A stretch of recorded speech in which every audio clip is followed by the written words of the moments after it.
என்ன தெரியுது, முன்னால சாணியா அழுக்க அழுக்கா இருந்துச்சு, இப்ப நல்லா புத்தம் புதுசா நல்லா இருக்குது. இப்படித்தான் முதல் நாள் போகும்போது என் மனசு அழுக்காவும் குப்பையாவும் இருந்துச்சு. ஆனா 10 நாள் கழிச்சு என் மனசு சுத்தமானது. அது மட்டும் தான் எனக்கு தெரியும். நல்ல ஒரு கைத்தட்டல் கொடுங்க. நீங்க எல்லாம் கை தட்டினாதான் எங்களுக்கு நீங்க நாங்க பேசுறது உங்களுக்கு கேக்குதா இல்லையான்னு தெரியும். அது மாதிரிதான் இந்த சொற்பொழிவுங்கிறது உங்களுக்கு எதை சொல்லி கொடுத்துச்சுன்னா இல்ல, ஒரு மணி நேரம் நல்லா சிரிக்கவும் சொல்லி கொடுக்கும். வாழ்க்கையோட மிக முக்கியமான விஷயங்களை கற்றுக்கும். இந்த வாழ்க்கை ஒரு வரம் அப்படின்னா, இந்த வாழ்க்கை மனிதனுக்கு கிடைக்கக்கூடிய இந்த வாழ்க்கை வேற யாருக்குமே கிடைக்கிறது. இங்க மிரட்டு நிலையில இருக்கிற ஒரு மாடு பக்கத்துல அறந்தாங்கியில இருக்கிற ஒரு மாட்டை பார்த்து சிரிக்காது, நல்லா இருக்கிறேன்னு கேட்காது. ஆனா மனிதர்களுக்கு தான் என்ன கொடுத்துருக்காங்க, சிரிப்பு என்ற ஒரு அற்புதமான ஒரு கலையை கொடுத்திருக்கிறார். நோயற்ற வாழ்வே குறைவற்ற செல்வம். வாய் விட்டு சிரித்தால் நோய் விட்டு போகும். அதனால சிரிப்பு வந்துட்டு சிரிச்சிடணும். சில பேர் பாருங்க, அந்த காலத்துல சினிமா பார்க்கும்போது ஒண்ணு நடக்கும். அப்பெல்லாம் ஜெமினி பிலிம்ஸ் ஒண்ணு இருந்தது. ஜெமினி பிலிம்ஸ்ல படம் போடும்போது பார்த்துருக்கீங்களா? ஒருத்தன் படம் பார்க்க போயிருக்கான், அடிச்சு புடிச்சு டிக்கெட் வாங்கி போய் உட்காந்துட்டான். ஆனா என்ன ஒரு விஷயம்னா, படம் ஆரம்பிக்கும் போது அந்த ஜெமினி பிலிம்ஸ்ல அந்த 2 குழந்தைங்க ஊதுமுள்ள பிபி வச்சுக்கிட்டு ஆளையே தூங்கிட்டான். திரும்ப படம் முடிகிற வரைக்கும் இவனுக்கு தூக்கம் கிடையல. மறுபடியும் படம் முடிஞ்சது அதே மாதிரி அந்த 2 குழந்தைங்க ஊதும். அப்பதான் எந்திரிச்சிருக்கான். வெளியில வந்தது படம் எப்படி இருந்துச்சுன்னு கேட்டுக்கிறாங்க. அதுக்கு அவன் சொல்லிருக்கிறான். எப்படி சொல்லிருக்கிறான் பாருங்க. அது என்னப்பா படம் ஆரம்பிக்கும் போது 2 குழந்தைங்க ஊதுது, முடிகிற வரைக்கும் ஊதிக்கிட்டே தான் இருக்குது. இவன் படம் ஆரம்பிக்கும் போதே தூங்கி போயிட்டான், முடிஞ்சோடிதான் எந்திரிச்சிருக்கிறான். அப்ப என்னன்னா, இவன் தூங்கிட்டான். அந்த படத்தை பத்தியான கதை இப்படிதான் சொல்றான். எதுக்கு நான் இந்த விஷயத்தை சொல்றேன் அப்படின்னா, வாழ்க்கையில் இன்றைக்கு இருக்கக்கூடிய இளைய தலைமுறைக்கு நாம் கற்றுக் கொடுப்பது உழைத்து வாழ வேண்டும். அது ரொம்ப ரொம்ப முக்கியம். உழைத்து வாழ வேண்டும், பிறர் உழைப்பில் வாழக்கூடாது. 2வது நேர்மையாக வாழ வேண்டும். இதெல்லாம் இங்க இருக்கக்கூடிய இளைய தலைமுறைக்கு கற்றுக்கொள்ளும். இப்படியெல்லாம் உழைத்து வாழ்ந்தாலும் நேர்மையாக வாழ்ந்தாலும் தான் இந்த வாழ்க்கை ஒரு வரமாக இருக்கும். ஒரே ஒரு விஷயம் சொல்லிட்டு போங்க.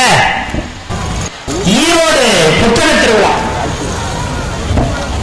உங்களுக்கு எல்லாம் ஈரோடைய சிறப்புகள் தெரியும். ஆனா ஈரோட்டில் புத்தக திருவிழா நடக்கும். அந்த புத்தக திருவிழாவுக்கு அப்துல் கலாம் ஒரு முறை வந்திருந்தார். 1,00,000 பேர் கலந்துக்கிட்ட அந்த புத்தக திருவிழாவில் அப்துல் கலாம் பேசுறாரு. பேசி முடிச்சது அங்க இருக்கக்கூடிய வெட் கிரைண்டர் கம்பெனிக்காரர் என்ன பண்றாருன்னா, அப்துல் கலாமுக்கு போய் ஒரு கிரைண்டரை பரிசா கொடுக்கிறார். அப்ப ஒரு குடியரசுத் தலைவரா இருக்கிறார். அவர் பொதுவாக பரிசு வாங்குற பழக்கம் அவர்கிட்ட கிடையாது. ஆனா இது வற்புறுத்தி அன்பின் மிகுதியாக கொடுக்கறதுனால செக் அவரோட ரேட் எவ்வளவு கேட்கிறாரு. அந்த ரேட் 4,500 செக் போட்டு கொடுத்துட்டு வாங்குறாரு. டெல்லி போயாச்சு, குடியரசுத் தலைவர் மாளிகைக்கு போயாச்சு. 4 மாசம் ஆகுது. அந்த வெட் கிரைண்டர் மேலேயே உதவியாளர் அப்துல் கலாம் போய் கேட்கிறாரு, ஐயா இந்த மாதிரி ஈரோட்ல வெட் கிரைண்டர் கொடுத்தாங்களே, நம்ம இதை அப்படியே உபயோகப்படுத்தாம வச்சிருக்கிறோமே அப்படின்னு கேட்கிறாரு. அப்ப அப்துல் கலாம் திரும்ப சொல்றாரு, நாம வாங்கிட்டு வந்தோம், 4,500 ரூபாய்க்கு செக் கொடுத்தோம். ஆனா அந்த 4,500 ரூபாய் செக்கை இன்னும் அவன் பேங்க்ல இருந்து போட்டு எடுக்காம அந்த ஓனர். அவருக்கு போன் பண்ணி அந்த பணத்தை எப்ப எடுக்கிறாரோ அப்பதான் நம்ம என்ன பண்ண முடியும், இதை நம்ம யூஸ் பண்ண முடியுங்கிறாரு. உடனே உதவியாளர் எங்க போன் அடிக்கிறாரு, ஈரோட்டுக்கு அடிக்கிறாரு. வெட் கிரைண்டர் கம்பெனி ஓனருக்கு அடிக்கிறாரு. ஐயா வெட் கிரைண்டர் கொடுத்தீங்க, ஐயா செக்கை நீங்க போட்டு கலெக்ஷன் போட்டீங்களா தான் பயன்படுத்துவோங்கிறாரு. அப்ப அந்த ஓனர் சொல்றாரு, என்ன சொல்றாரு தெரியுமா, அப்துல் கலாம் நாங்க கடவுள் மாதிரி அவரை பாக்குறோம். அவரு கொடுத்த செக்கை நான் பிரேம் போட்டு என் கடையில மாட்டிட்டேன், நான் அதை போய் பணம் எடுப்பனாங்கிறாரு. திரும்ப இந்த தகவல் அங்க போகுது. கலாம் ஒரே வார்த்தையை சொல்லிட்டார், பணம் திரும்ப எடுக்கப்பட்டால் வெட் கிரைண்டர் உபயோகப்படுத்தப்படும், பணம் எடுக்கவில்லை என்றால் திரும்ப அவர் அட்ரஸுக்கு அனுப்பிடுங்கிறார். அந்த கடைக்காரர் படப்படன்னு அந்த செக்லீப்பை எடுத்து கொண்டு போய் கடையில மாத்தி திரும்ப தகவல் சொன்னோட்டி தான் வெட்கிற பயன்படுத்தினாரு கலாம். இந்த மாதிரி நேர்மையை இன்றைய தலைமுறைக்கு நாம் கற்றுக் கொடுக்க வேண்டும். நேர்மை என்றால் நேர்மை. தாய்ப்பாலில் எப்படி கலப்படம் இல்லையோ அது மாதிரி நேர்மை என்ற விஷயத்தில் சிறிய கலப்படம் கூட இல்லாமல் ஒரு வாழ்ந்த மனிதர் கலாம். அதான் வாழ்க்கை ஒரு வரம். இந்த வாழ்க்கை வரமா இருக்கணுமா சாபமா இருக்கணுமா? இந்த வரம் சாபங்கும் போதுங்க, இந்த நம்ம இந்தியா மாதிரி தமிழ்நாடு மாதிரி புராணங்கள் இந்த உலகத்துல எதிரையுமே கிடையாது. புராணத்திலேயே பாருங்க, வரம் சாபமாக மாறி இருக்குது, சாபம் வரமாக மாறி இருக்குது. இது என்ன தெளிவா ஒரு குழப்பமா இருக்குது. ஒரே ஒரு விஷயம் சொல்றேன், ஐயாங்களுக்கு எல்லாம் தெரியும். ராமாயணத்துல தசரத சக்கரவர்த்திக்கு குழந்தைங்க கிடையாது. தசரத சக்கரவர்த்திக்கு குழந்தைங்க கிடையாது. ஆனா தசரத சக்கரவர்த்திக்கு குழந்தைங்க பிறக்கணும்னா 1000 யானையை கொன்றால் உனக்கு குழந்தைகள் பிறக்கும் அப்படின்னு ஒரு முனிவர் சொல்லிடுறாரு. இவர் என்ன பண்றாரு, 999 யானையை கொண்டுட்டார். 1000வது யானையை கொல்ல போறார். 1000வது யானையை கொண்டுட்டாரா இவருக்கு என்ன வந்துருது, புத்திர தோஷம் கழிச்சு குழந்தைங்க பிறக்க போறாங்க காட்டுல. ஏன்னா தசரத சக்கரவர்த்தி ஒரு மன்னர், அயோத்தியை ஆளக்கூடிய ஒரு மிகப்பெரிய மன்னர். இந்த மன்னர் வேட்டையாட போகும்போது என்ன பண்றாருன்னா, நல்லா யோசிச்சு பாருங்க. இப்ப நமக்கு பசி இருக்கிறோம்னு வச்சுக்காங்களேன், மற்ற பொருள் கூட சாப்பிடுற பொருள் மாதிரி தெரியும். என்ன காரணம் தெரியுங்களா? பசி. அது மாதிரி தசரத சக்கரவர்த்திக்கு என்ன பசி? வேட்டையாடக்கூடிய பசி. இது ஒரு காட்சி. அப்படியே இந்த பக்கம் பாத்தீங்கன்னா ஒரு காட்சி. என்ன காட்சி? சிரவணன் என்ற ஒரு சிறிய பையன் தன் தாய் தந்தைக்கு கண்ணு தெரியாது, அவர்களை பூஜிப்பது, தினமும் அவர்களுக்கு தேவையான சேவைகளை செய்வதே வாழ்க்கையுடைய வரணம் வாழ்ந்துட்டு இருக்கிறான். ஒரு 2 கூடையில தூக்கிட்டு எங்க போனாலும் தூக்கிட்டு வந்துட்டு இருக்கிறான். திடீர்னு பார்த்தா அவங்களுக்கு காட்டுல போகும்போது தாகம் வந்துருச்சு. அப்பாவும் அம்மாவும் கேட்கறாங்க. என்ன கேட்கறாங்க? தண்ணி கொடுங்க, எங்களுக்கு தாகமா இருக்குது. பையன் கிட்ட கேட்கறாங்க, தண்ணி குடி, எனக்கு தாகமா இருக்குது. அப்ப என்னன்னா, அப்பாவையும் அம்மாவையும் ஒரு பாதுகாப்பான இடத்துல உட்கார வச்சுட்டு, அப்பெல்லாம் தண்ணி மொல்லணும்னா எதில் மொல்லுவாங்கன்னா புரடன்னு சொல்லுவோம், சுரக்கா புரடை. அதில் தான் தண்ணி மொல்லணும். ஆத்துல போய் அதில் தண்ணி மொண்டோம்னு வச்சுக்காங்களே, எப்படி சத்தம் வரும்? அது மாதிரி இந்த யானை கத்துற மாதிரியே சத்தம் வருமா. ஏன்னா காடுனாவே ரொம்ப அமைதியா இருக்கும். இப்படி மொல்லும் போது அந்த சத்தம் இது யாருக்கு கேக்குது? தசரத சக்கரவர்த்தி கேக்குது. இவன் ஏற்கனவே அம்ப வச்சுட்டு ரெடியா நிக்கிறான், யானை வந்தா கொள்ளலான்னு. இப்ப தசரத சக்கரவர்த்திக்கு கேட்டதும் விடுறான் அம்ப. யானை இருக்கும் திசை நினைச்சு யாரு இருக்கிற திசைக்கு விடுறான், சிரவணனுக்கு விடக்கூடிய திசையில விடுறான். அப்படி விடும்போது அம்பு போய் சிரவணன் மேல பட்டு ஐயோ அப்படின்னு கத்துறான். தசரத சக்கரவர்த்தி அப்பா நாம ஏதோ தப்பு பண்ணிட்டோமே அப்படின்னு கத்திட்டு ஓடுறாரு. போய் பார்த்தாதான் தெரியுது சிரவணன். ஆனா சிரவணன் தன் இறக்கக்கூடிய தருவாயில ஒண்ணு சொல்றாரு, எங்க அப்பா எங்க அம்மா 2 பேர், என்ன தவிர யாருமே கிடையாது. தாகம் அங்க இருக்கிறாங்க, இந்த தண்ணியை கொண்டு போய் முதல்ல கொடுங்க, தாகத்தை தீர்த்து. இவரும் தசரத சக்கரவர்த்தியும் கொண்டு போய் தண்ணி கொடுக்குறாரு. அவங்க கை கூப்பி, எனக்கு தெரியல, அவங்களுக்கு கண்ணு தெரியாது, குடிக்கிறாங்க. ஆனா குடிக்கும் போது கண்டுபிடிச்சுக்கிறாங்க. என்ன கண்டுபிடிக்கிறாங்கன்னா, தாயினும் நல்லவள் அப்படின்னு சொன்னீங்க பாத்தீங்களா, ஒரு அம்மாவுக்கு மட்டும்தான் தெரியும், ஒரு அம்மாவுக்கு மட்டும்தான் தெரியும். பையனுடைய சட்டை வாசனை கூட ஒரு அம்மாவுக்கு தான் தெரியும்.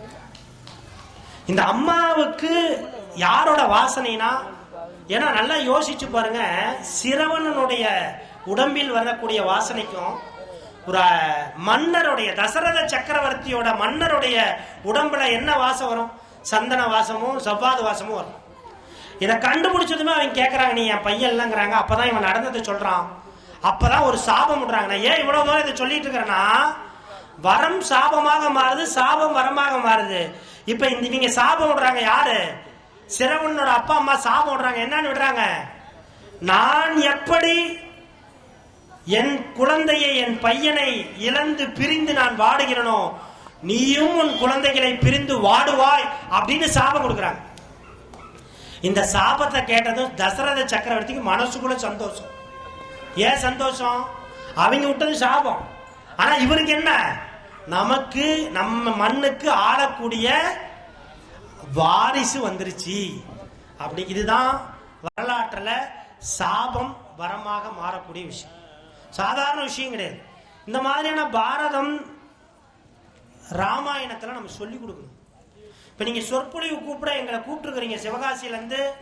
உண்மையாலுமே விஜய் டிவியில ஒரு சாதாரண பெண்மணியாக நுழைந்து இன்னைக்கு தமிழகத்தின் தலைச்சிறந்த பட்டிமன்ற நடுவர், தலைச்சிறந்த ஆன்மீக சொற்பொழிவார், உலக நாடுகளுக்கு சென்றிருக்கிறாங்க. இப்ப கூட மும்பையில போய் பேசிட்டு வந்தாங்க. இந்த மும்பையில பேசிய தமிழகத்தின் பல பகுதிகளில் பேசுற நாங்க தான் உங்க முன்னால இப்ப வந்து பேசிட்டு இருக்கோம். ஆனா ஒரு விஷயம் சொல்லட்டுங்களா, இந்த சொற்பொழிவு என்ன சார் செய்யும், இது என்ன சார் சிறப்பு? நான் இந்த இடத்துல ஒரு விஷயம் நான் பதிவு செய்யறேங்க. உங்களுக்கு எல்லாம் தெரியும், எங்க பக்கத்தில் இருக்கக்கூடிய காரைக்குடி எல்லாருமே தெரிஞ்ச ஊர் தான், உங்களுக்கு பழக்கப்பட்ட ஊர் தான். காரைக்குடியில கம்பன் கழகம் அதை நிறுவியவர் சா கணேசன். எத்தனை பேருக்கு அவரை தெரியும் தெரியல. பாருங்க ஐயா, ஒரு கைத்தட்ட கொடுங்க. உண்மையாலுமே ஒரு பெரிய விஷயம். இந்த காரைக்குடி கம்பன் கழகம் சா கணேசன். இந்த காரைக்குடி கம்பன் கழகத்துடைய விதிமுறைகள் பாத்தீங்கன்னா யாரு வேணா பேசலாம். சொல்ல போனா தமிழ்நாட்டுடைய முதல்வர்கள் பேசியிருக்கிறாங்க, வாரியார் சுவாமிகள் பேசியிருக்கிறாங்க, குன்றக்குடி அடிகளார் பேசியிருக்கிறாங்க, யாரு வேணா வந்து பேசலாம். ஆனா அங்க முன்னுரை தலைமை உரை. எனக்கு தெரிஞ்சுக்கா மற்ற ஊரெல்லாம் நாங்க பேச போவோம், முன்னுரைன்னு ஒரு அரை மணி நேரம் நடக்கும், தலைமை உரைன்னு ஒரு அரை மணி நேரம் நடக்கும். அதுக்கப்புறம் எங்களை கடைசியா விடுவாங்க, ஒரு தலைப்பு கொடுப்பாங்க, அந்த தலைப்புல பாதி அவங்களே பேசி எங்களை உட்கார வைப்பாங்க. ஆனா மிரட்டு நிலையில மட்டும்தான் வந்ததுமே எங்களை பேச உட்கார வச்சுட்டு நீங்க கீழே இறங்கிடுங்க. அதுக்கே ஒரு நல்ல கைத்தட்டல் கொடுங்க. ஆனா இந்த காரைக்குடி கம்பன் கழகத்துல முன்னுரை கிடையாது, நன்றி உரை கிடையாது, சட்டம் போட மாட்டார். சா கணேசன் விடுதலை போராட்ட வீரர், சட்டம் போட மாட்டார், யாரையும் சட்டம் செய்ய மாட்டார். அவ்வளவு பெரிய முதலமைச்சரே வந்தாலும் அவர் அசர மாட்டார். வருவார், கம்பனடி பொடி வாழ்க, கன்னித்தமிழ் வாழ்கம்பர் அவரு. அவ்வளவுதான் நிகழ்ச்சி. யார் ஆரம்பிக்கணும்? சொற்பொழிவாளர் பேசணும். இவ்வளவுதான். தமிழ்நாட்டிலேயே ஒரு அற்புதமான சம்பவத்தை நான் சொல்றேங்க இந்த இடத்துல. காரைக்குடி கம்பன் கழகத்துக்கு ஒவ்வொரு முறையும் ஒவ்வொரு சிறப்பு விருந்தினர் வருவாங்க. இந்த முறை யார தேர்வு செய்யறாங்கன்னா ஜீவானந்தத்தை தேர்வு செய்யறாங்க. உங்களுக்கு தெரியும், பொது உடைமை கட்சியுடைய தோழர் ஜீவானந்தம். தமிழ்நாடு ஃபுல்லா எதிர்ப்பு பற்றி எரியுது. ஏன்னா அவர் வந்து பொது உடைமை, கடவுள் மறுப்பு கொள்கையில் இருக்கக்கூடியவர். காரைக்குடி கம்பன் கழகத்தில் ஜீவாவா போஸ்ட் அடிச்சு ஒட்டுறாங்க, கண்டன போஸ்ட். ஆனா கம்பனை கரைத்து குடித்தவர் ஜீவா. சா கணேசன் தெரியாம அவரை கூப்பிடல. இதெல்லாம் இருக்கட்டும் ஒரு பக்கம். இந்த எதிர்ப்புலாம் இருந்தாலும் எப்பவும் போல காரைக்குடி கம்பன் கழகத்துல ஜீவா பேசுறாரு. இந்த காரைக்குடி கம்பன் கழகத்தோட விதிமுறை என்னன்னா 1.5 மணி நேரம் பேசணுங்க. அதுக்கப்புறம் எந்த கொம்பனா இருந்தாலும் பேசக்கூடாது. மேடையில ஒரு சிவப்பு விளக்கு எரியும். அது யாருன்னா அந்த பட்டனை அழுத்துறது யாருன்னா சா கணேசன் கையில தான் இருக்கும். அழுத்திட்டாருன்னா சிவப்பு விளக்கு எரியும். எரிஞ்சிட்டா என்ன பண்ணிடணும்? மரியாதையா நிறுத்திடணும். நிறுத்தலைன்னா மைக் ஆஃப் ஆயிரணும், இறங்கிக்கணும். இந்த தோழர் ஜீவா அன்னைக்கு காரைக்குடி கம்பன் கழகத்துல பேசுறாருங்க. 1.5 மணி நேரம் ஆச்சு, 2 மணி நேரம் ஆச்சு. எல்லாரும் கணேசனை பாக்குறாங்க. அவர் மெய் மறந்து கேட்டுட்டு இருக்கிறாரு. 2.5 மணி நேரம் ஜீவா பேசுறாரு. பேசி முடிச்சதும் நேரா மேடைக்கு வந்து, இது வரலாற்றில் நடந்த விஷயம், கதை அல்ல நிஜம். மேல வந்து முதல் முறையாக காரைக்குடி கம்பன் கழகத்தில் நன்றி உரை ஆற்றினார் சா கணேசன். என்ன தெரியுமா சொன்னாரு? ஜீவா இங்கே பேசவில்லை, ஜீவா பேசவில்லை, கம்பன் அல்லவா வந்து பேசினார் அப்படின்னு சா கணேசன் சொன்னார். பேச்சுனா அப்படி இருக்கும். கம்பரை பத்தி ஜீவா பேசுகிறார் என்று எதிர்ப்பு கிளம்பினாலும் ஜீவா பேசிய பேச்சு அத்தனை பேர் வாயும் மூட வச்சிருச்சு. இதுதாங்க, அதாவது ஒரு பேச்சாளர்னா எப்படி தெரியுமா இருக்கணும்? கேள்வி கேட்கக்கூடியவருடைய வாய்களை பதிலால் மூட வேண்டும். ஒரு விஷயம் சொல்லட்டுங்களா? சேலத்துல, நான் சேலத்துல இருந்து வந்திருக்கிறேன். சேலத்துல மாமன்ற கூட்டத்துல மூதறிஞர் ராஜாஜி அவர் மாமன்ற தலைவரா இருக்கிறார். அப்ப மாமன்ற உறுப்பினர் வந்து கேள்வி கேட்கிறார். என்ன கேள்வி கேட்கிறாரு தெரியுமா? மாமன்ற உறுப்பினர் எந்திரிச்சு ஒரு கேள்வி கேட்கிறார். எங்க ஊர் சுடுகாட்டுக்கு சுற்றுச்சுவர் கட்டணும், காம்பவுண்ட் கட்டணுங்கிறார். பாருங்க, அழகா பதில். ஒரு கைதேர்ந்த ஒரு அரசியல்வாதி, ஒரு கைதேர்ந்த தலைவர்னா கோபப்படக்கூடாது. அவர் கேட்ட கேள்விக்கு பதில் சொல்லணும். அவர் சொன்னார் பாருங்க அழகா, சுடுகாட்டுக்கு காம்பவுண்ட் கட்டணும், இதான உங்க கோரிக்கை, சுற்றுச்சுவர் கட்டணும். சுடுகாட்டுல உள்ள இருக்கிறவன் யாரும் வெளியே வர போறது கிடையாது, வெளியே இருக்கிறவன் யாரும் உள்ள போக ஆசைப்படுறது கிடையாது. அதுக்கு எதுக்கியா காம்பவுண்ட் கம்முன்னு உட்காந்துட்டு. இவ்வளவுதாங்க அறிவு, இவ்வளவுதான். கத்தியை தீட்டாதே புத்தியை தீட்டுன்னு சொன்னது இதுதான். இன்னொரு விஷயம் சொல்லட்டுங்களா? கிருபானந்த வாரியார் மாதிரி எளிமையா புரிய வைக்கக்கூடிய ஒரு ஆள் இந்த உலகத்திலே கிடையாது. சைவத்துக்கும் அசைவத்துக்கும் என்ன வித்தியாசம் அவர்கிட்ட கேட்டிருக்கிறாங்க. நாமளாம் தான் என்ன சொல்லிருப்போம், சைவம்னா இட்லி தோசை வடை பொங்கலுங்க, அசைவம்னா ஆட்டுக்கறி, இந்த மாதிரி கறி வகைகள்லாம், காடை கௌதாரி கோழிக்கறி, இப்படிதான் சொல்லுவோம். இதுதான் நமக்கும் அவருக்கும் வித்தியாசம். அவரு சொன்னார், என்ன தெரியுமா சொன்னாரு? ரோட்ல ஒரு ஆடு அடிபட்டு கிடக்குதுன்னு வச்சுக்காங்களே, ரோட்ல ஒரு ஆடு அடிபட்டு கிடந்துச்சுன்னா கண்ணுல தண்ணி வந்தா அவன் சைவம், வாயில தண்ணி வந்தா அவன் அசைவம். முடிச்சிட்டாரு. என்ன காரணம் அப்படின்னா, அதாவது அந்த புரிய வைக்கிறது. நீங்க கை தட்டிட்டு சிரிச்சிங்க பாத்தீங்களா, சொன்னதும் உங்களுக்கு புரிஞ்சிச்சு, கை தட்டிட்டு சிரிச்சிங்க.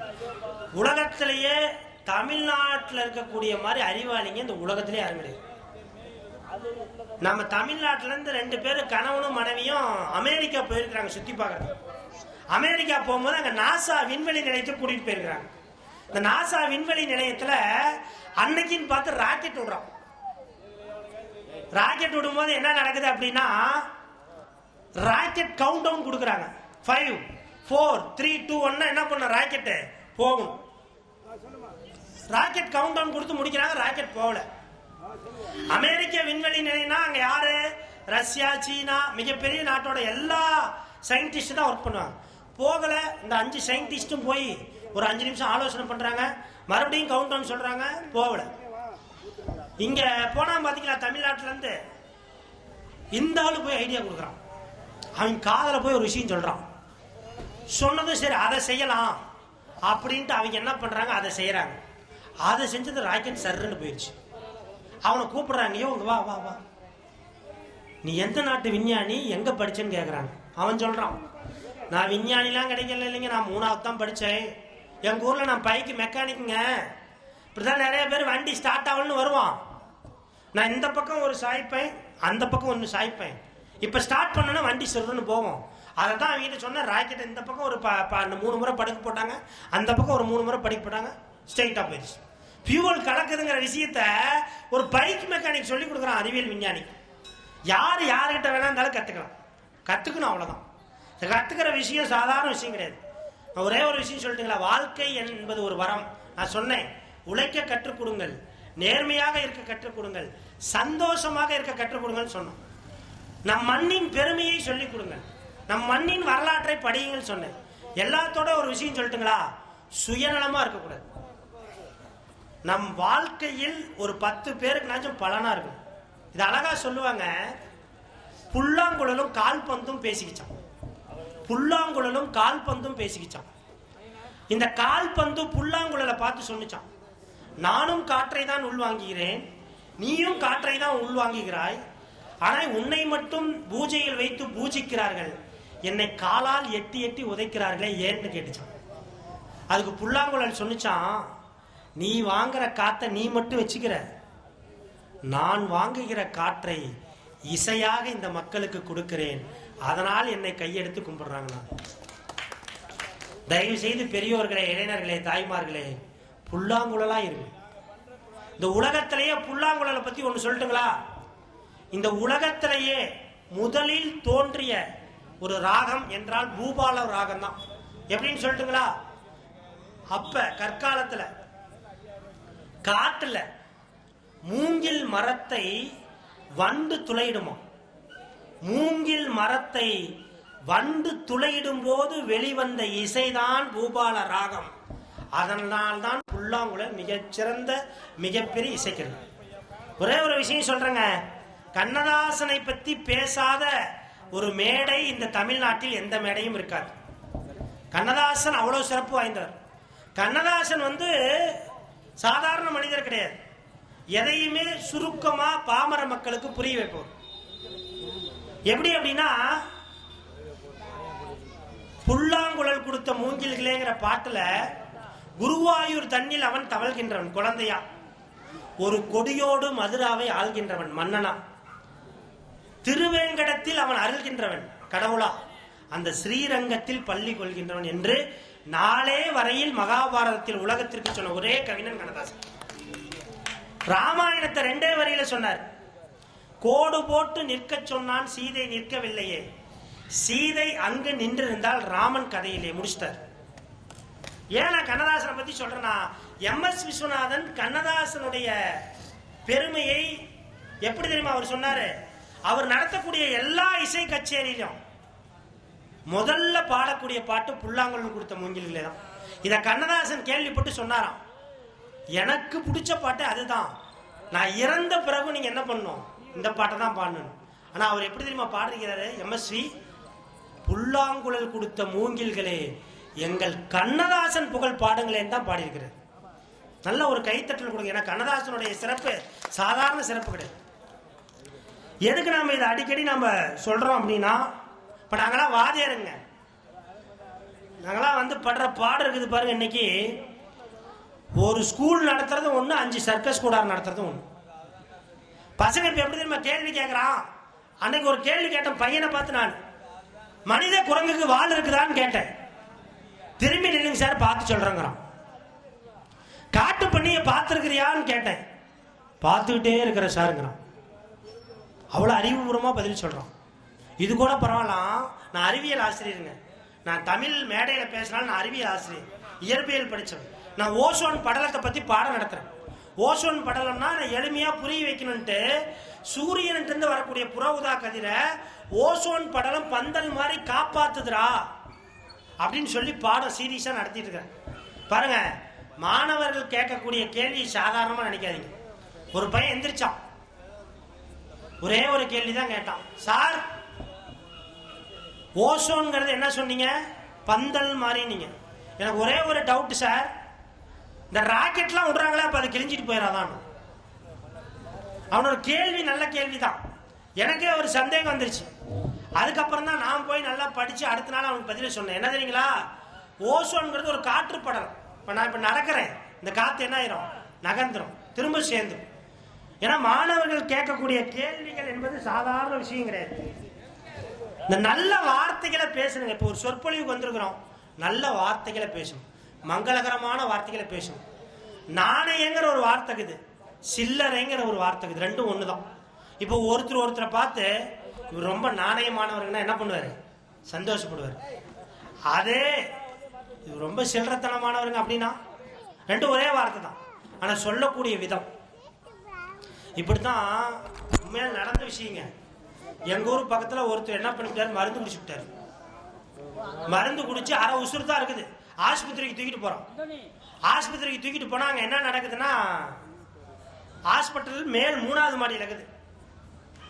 அவர் காரை விட்டு இறக்குற, லைட்டா கண்ணை திறந்து பாக்குறாரு, 3வது மாடியில் இருக்கிறதுக்கு அவன் போர்டு போட்டிருக்கிறான், மேலே போகும் வழின்னு. கண்ணை திறந்தவர் அப்படியே மூடிட்டார். நல்ல வார்த்தைகள் நான் சொல்றேன்ல, அவர் மேலே போக வழின்னா மேலே போற வழின்னு நினைச்சுக்கிட்டாரு. சரின்ட்டு மறுபடியும் 3வது மாடி ஸ்ட்ரக்சர் வச்சு தூக்கிட்டு போயிட்டு டாக்டர் வாசப்படிக்கு முன்னால் நின்றுட்டு இருந்தான். அவர் பேரு எப்படி பாருங்க, ராசியான பேர், கைலாசம் எழுதியிருந்தது. மறுபடியும் கண்ணை திறந்து பாக்குறாரு, கைலாசம். கைலாசம் போய் அவர் கண்ணுக்கு தெரியுது. இது கூட பரவாயில்ல, உள்ள போய் அட்மிட் பண்ணி அந்த ஃபைல் எல்லாம் போட்டு கொண்டு வராங்க. அந்த ஃபைல்ல எழுதியிருக்குது, குறைந்த செலவில் அத்தனையும் அடக்கம். இந்த அடக்கம், கைலாசம், மேலே போகும் வழியெல்லாம் அவங்களுக்கு அவருக்கு உயிர் போறது. ஏன்னா எதுக்கு இதை நான் சொல்ல வரேன்னா, திருவள்ளுவர் தான் அழகா சொல்லுவார், இனிய உணவாக இன்னாத குரல் கனியிருப்ப காய்கவன். அதாவது நாம சொல்லக்கூடிய வார்த்தைகள் நீங்க பணம் கொடுக்க வேண்டாம், சொத்து கொடுக்க வேண்டாம், பொருள் கொடுக்க வேண்டாம். ஒரு கஷ்டத்துல இருக்கும் போது நல்ல வார்த்தையா 4 பேருக்கு பாருங்க, சந்தோஷப்படும். இதனால் வாழ்க்கை என்பது ஒரு வரம்னா நாம் மற்றவர்களுக்கு அந்த வாழ்க்கை வரமாக இருக்க வாயிலிருந்து வரக்கூடிய வார்த்தைகள் நல்ல வார்த்தைகளா இருக்கும். நல்ல வார்த்தைகளா சொன்னாதான் அவங்க மனசு குளிரும். இப்ப இந்த ஊர் கிரக பிரவேசம் நடக்குது பாத்தீங்களா?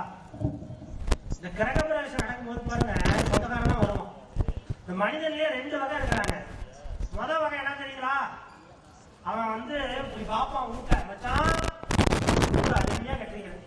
நம்ம சொந்த பந்தே இந்த மாதிரி ஊர் கட்டணும் யாரும் இல்லை, கை குடும்பம்.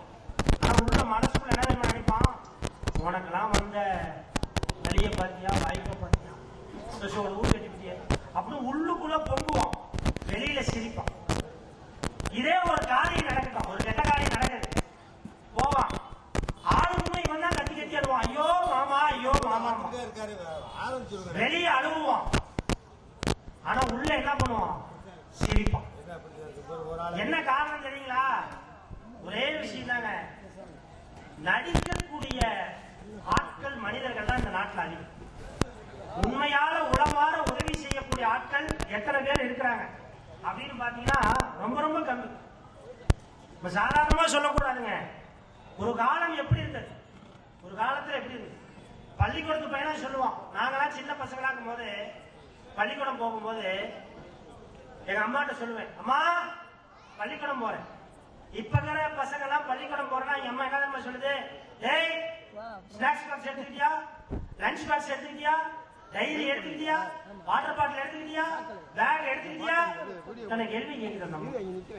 நாங்கெல்லாம் பள்ளிக்கூடம் போகும்போது அம்மா பள்ளிக்கூடத்துக்கு போயிட்டு வரோம். அம்மா கேட்ட ஒரு வார்த்தை என்ன தெரியுங்களா, ஏய் தட்டை எடுத்துக்கிட்டியா, அவ்வளவுதான். பள்ளிக்கூடம் அன்னைக்கு என்னன்னா, நான் இன்னைக்கு உண்மையாலுமே சொல்றேங்க, இந்த புதுக்கோட்டை மாவட்டத்துல மிரட்டல் இல்லைங்கிற கிராமத்துல நான் சொல்றேன், நானா படிக்கும் போது ஒரு ட்ரௌசர், ஒரு சட்டை, ஒரு பை, மஞ்ச பை இந்த கையில பிடிச்சேன், ட்ரௌசரை இந்த கையில பிடிச்சேன். இது கல்வி, இந்த கையில பிடிச்சது கல்வி, இந்த கையில பிடிச்சது மானம். ரெண்டையும் விடாம பிடிச்சதுனாலதான் உங்க முன்னாடி வந்து நாங்க பேசிட்டு இருக்கோம். கல்வியையும் ஒழுக்கத்தையும் கட்டுப்பாடோட நீங்கள் உங்கள் குழந்தைகளுக்கு வழிகாட்டினீங்கன்னா வாழ்க்கை என்பது ஒரு சார். நீங்க IAS படிக்க வைக்கலாம் சார், IPS படிக்க வைக்கலாம், மருத்துவரா படிக்க வைக்கலாம், எவ்வளவு உச்சத்துக்கு வேணா போட்டோம். ஆனால் ஒழுக்கம் என்ற ஒன்றை கற்றுக் கொடுக்க வேண்டும். அதுக்குதான் இந்த சொற்பொழிவு. உண்மையாலுமே ஒரு நிறைந்த கைத்தட்டல் கொடுங்க. இந்த மாதிரி ஒரு சொற்பொழிவு ஏற்படுத்துறதுக்கு ஒரு நிறைந்த கைத்தட்டல் கொடுங்க. இங்க பேசக்கூடிய விஷயங்கள், ஒரு பட்டிமன்றம் வைக்கலாம், ஒரு ஆடல் பாடல் நிகழ்ச்சி நடக்கலாம், எவ்வளவோ நிகழ்ச்சிகள் நடக்கலாம். இதுல இந்த பட்டிமன்றத்தில் இந்த சொற்பொழிவில் நடக்கக்கூடிய விஷயங்கள் என்ன தெரியுங்களா சொல்லும், எத்தனை ஆண்டுகள் கடந்தாலும் இங்க சொன்ன ஒரு வார்த்தை தான் ஜெய். ஒரு செயல் ஒரு விளைவை ஏற்படுத்தணும், ஒரு செயல் ஒரு விளைவை ஏற்படுத்தணும். ஒரே ஒரு விஷயம் சொல்லட்டுங்களா, குஜராத்ல போர்பந்தர்ங்கிற கிராமத்துல மோகன்தாஸ் கரம்சந்த் காந்திங்கிற ஒரு பையன், ஒரு 120 வருஷத்துக்கு முன்னாடி நடந்தது, 120 130 வருஷத்துக்கு முன்னாடி நடந்தது. இந்த போர்பந்தர்ல ஒரு கூத்து நடக்குது, கிராம கூத்து. என்ன கூத்து நடக்குது, நம்ம ஊரெல்லாம் கூத்து நடக்கும். அங்க என்ன கூத்து நடந்துச்சுன்னா ஹரிச்சந்திர புராணம் நடந்தது. இதை இந்த சின்ன பையன் பாக்குறான். இந்த ஹரிச்சந்திர கதாபாத்திரம் அவன் மனசுல பதியுது.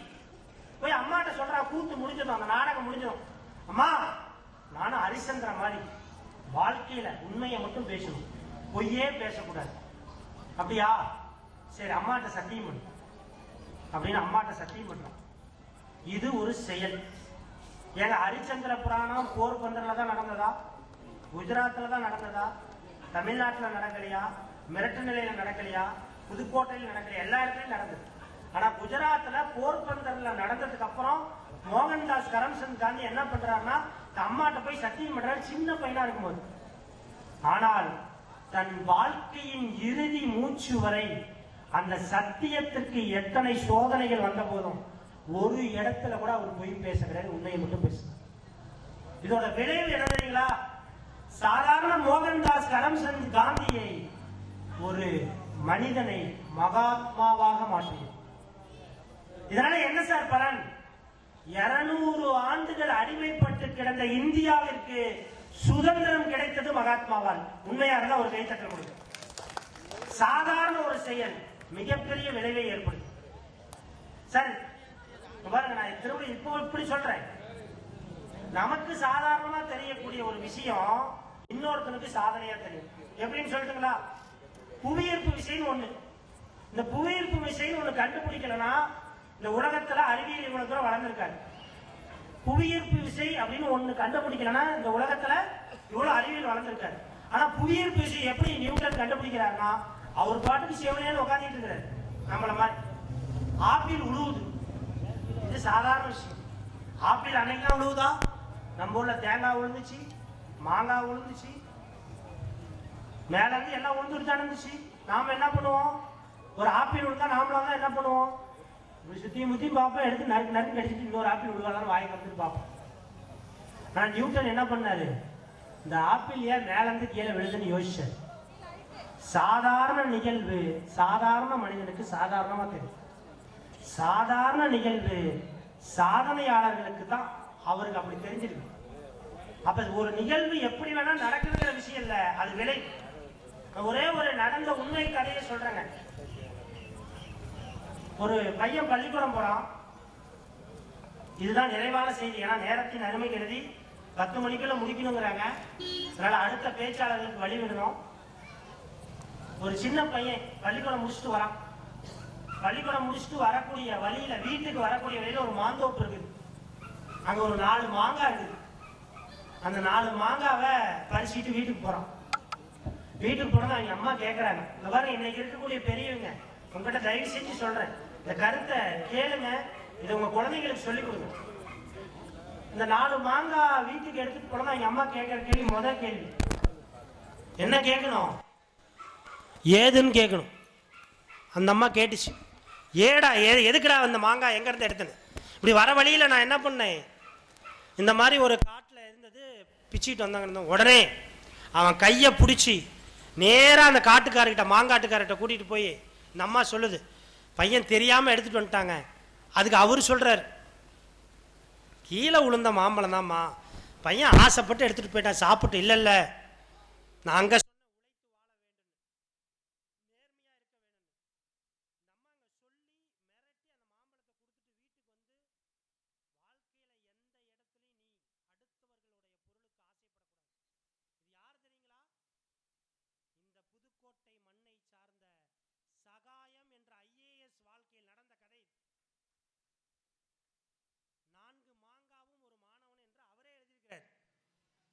இதை கத்து. வாழ்க்கை என்பது ஒரு வரம் தான். வாழ்க்கை என்பது எல்லாருக்கும் 24 மணி நேரம் தானே, எல்லாருக்கும் ஒரே மூளை தானே, எல்லாருக்கும் ஒரே கிட்னி தான், ஒரே இதயம் தான். ஆனால் அதை எப்படி பயன்படுத்துகிறோம் என்பதில் தான் வாழ்க்கை என்பது ஒரு வரம். ஒரு கத்தியை வைத்து ஒருவனை குத்தி கொலையும் செய்யலாம், ஒரு கத்தியை வைத்து காய்கறிகளையும் நம்ம நறுக்கலாம், ஒரு நெருப்பை வைத்து விளக்கையும் ஏற்றலாம், வீட்டையும் எரிக்கலாம். விளக்கை ஏற்றினால் வாழ்க்கை என்பது ஒரு வரம், வீட்டை எரித்தால் வாழ்க்கை என்பது ஒரு சாபம். இந்த உடல் நம் தாய் தந்தையரும் கடவுளும் அழைத்த இந்த உடலை நல்ல பழக்க வழக்கங்களை வைத்துக்கொண்டு, நல்ல உணவு முறைகளை வைத்துக்கொண்டு வாழ்ந்தால் ஒரு வரம். தீய பழக்கங்களுக்கு ஆட்பட்டு தீய வழியில் சென்றால் சாபம். அடியாருக்கு நல்லவர், காட்சிக்கு, அதாவது இந்த கடவுளோட பேரு தாயினும் எளியவள் அடியாருக்கு நல்லவர். இவர்களை கையெடுத்து கும்பிட்டு உங்கள் மனசாட்சி குமுறல்களை சொன்னால் வாழ்க்கை என்பது ஒரு வரம். ஏங்க, உலகத்துல கோடீஸ்வரன் வந்து டாடா பிர்லா கிடையாதுங்க. யார் தெரியுமா கோடீஸ்வரன்? எவன் ஒருவன் தன் தாத்தா பாட்டியோடு இப்பொழுது வாழ்ந்து கொண்டிருக்கிறானோ அவன் தான் கோடீஸ்வரன். அவனுக்கு தான் வாழ்க்கை என்பது ஒரு வரம். எவன் ஒருவன் தன் அப்பா அம்மாவை கடைசி வரை சாப்பாடு போட்டு அவர்களுக்கு தேவையான விஷயங்களை செய்து கொடுக்கிறானோ அவன் தான் இந்த உலகத்தில் லட்சாதிபதி. அவனுக்குத்தான் வாழ்க்கை என்பது ஒரு வரம். நான் இப்படி சொல்லி முடிக்கிறேங்க. இந்த விதி அப்படிங்கிறது ஒன்று இருக்குது பார்த்தீங்களா, கடைசியாக நான் அதுக்கு வரேன். வாழ்க்கை என்பது ஒரு வரம். இந்த விதி அப்படிங்கிற விஷயத்தை மட்டும் நான் சொல்லி நிறைவு செய்கிறேங்க. ஒரு கிராமத்தில் ஒரு கணவன் வந்து காட்டில் வேலை செஞ்சிட்டு இருக்கிறாரு. இந்த மனைவிக்கு வந்து ஒரு மதிய சாப்பாடு கொண்டு போகுது. அப்போலாம் என்ன கஞ்சி கலையத்தை எடுத்துக்கிட்டு அந்த அம்மா சாப்பாடு கொண்டு போகுது. காட்டில் அவர் வேலை செஞ்சிட்டு இருக்கிறாரு. அந்த அம்மா சாப்பாடு கொடுக்கறதுக்கு பார்க்குது, சுற்றியும் முற்றியும் பார்க்குது. மர நிழலில் ஒரே ஒரு பனைமரம், ஒற்றை பனைமர நிழலில் உட்கார வச்சு அவர் வராரு. இந்த கஞ்சி கலையத்தை கொடுக்குது. இந்த கஞ்சி கலையத்தை கொடுக்கும்போது மேலே ஒரு காட்சி நடக்குது. என்ன நடக்குது அப்படின்னா, அந்த பனைமரத்துக்கு மேலே ஒரு பருந்து தன் உணவுக்காக ஒரு நாகப்பாம்பை எடுத்து சாப்பிட்டுட்டு இருக்குது. எங்கேயோ கொத்தி தூக்கிட்டு வந்துருக்குது. இது வலி தாங்க முடியாமல் என்ன பண்ணுதுங்க, விஷத்தை கக்குது. இது எங்க வந்து உழுவுது, இவன் வச்சிருக்கிற கஞ்சி கலையத்து மேல உழுது. இது அவங்க பார்க்கல.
அதே அந்த இது பாடுது. ஒரு நிமிஷம் முடிஞ்சு.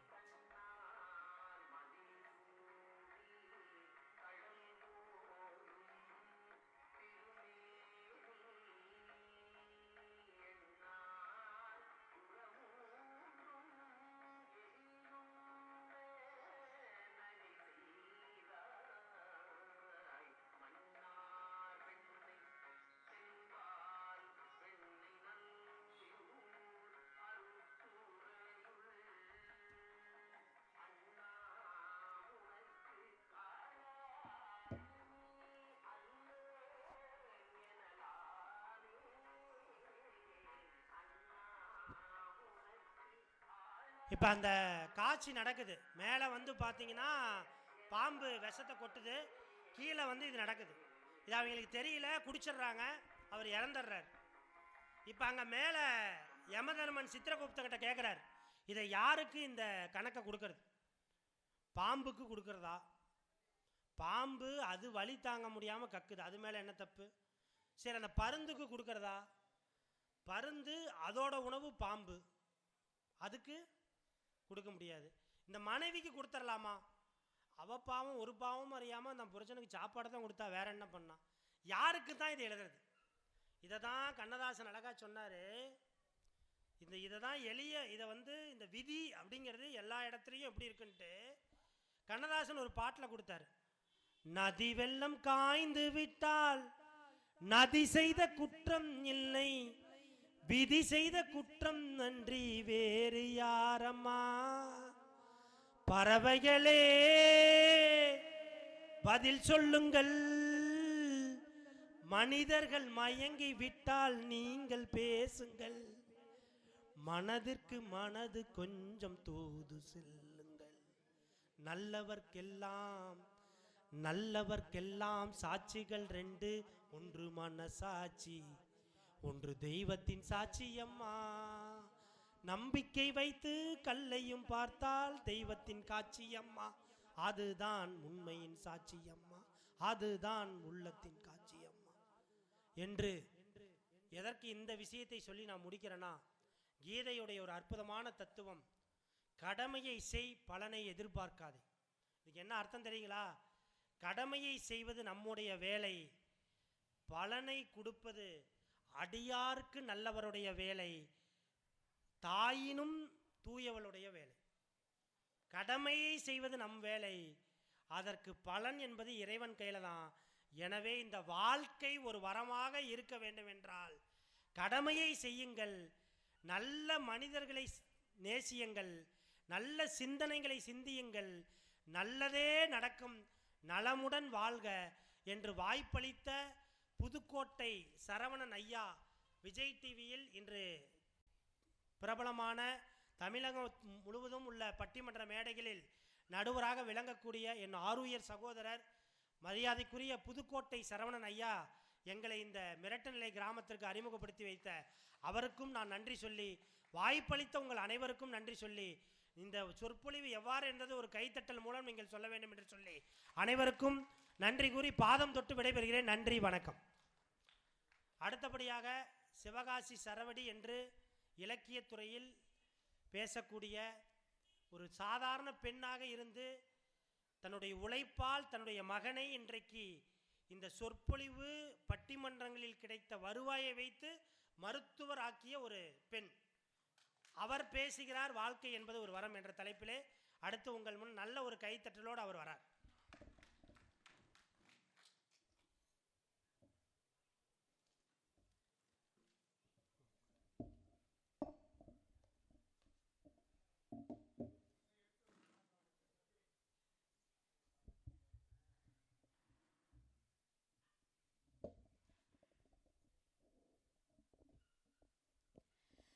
ஓம் நமச்சிவாய. சொற்றுணை வேதியன் ஜோதிவானவன் பொற்றுணை திருந்தடி பொருந்த கைத்தொழ கற்றுணை பூட்டியோர் கடலில் பாய்ச்சினும் நற்றுணையாவது நமச்சிவாயமே. என் உமிழ் நீரும் தமிழ் நீராய் சுரக்க வேண்டும். தமிழ் தமிழ் என்றே இனி குழந்தைகள் பிறக்க வேண்டும். தமிழ் என்றால் மூடிய கதவுகள் திறக்க வேண்டும். தமிழ் தவிர அத்தனை மொழிகளும் எனக்கு மறக்க வேண்டும்.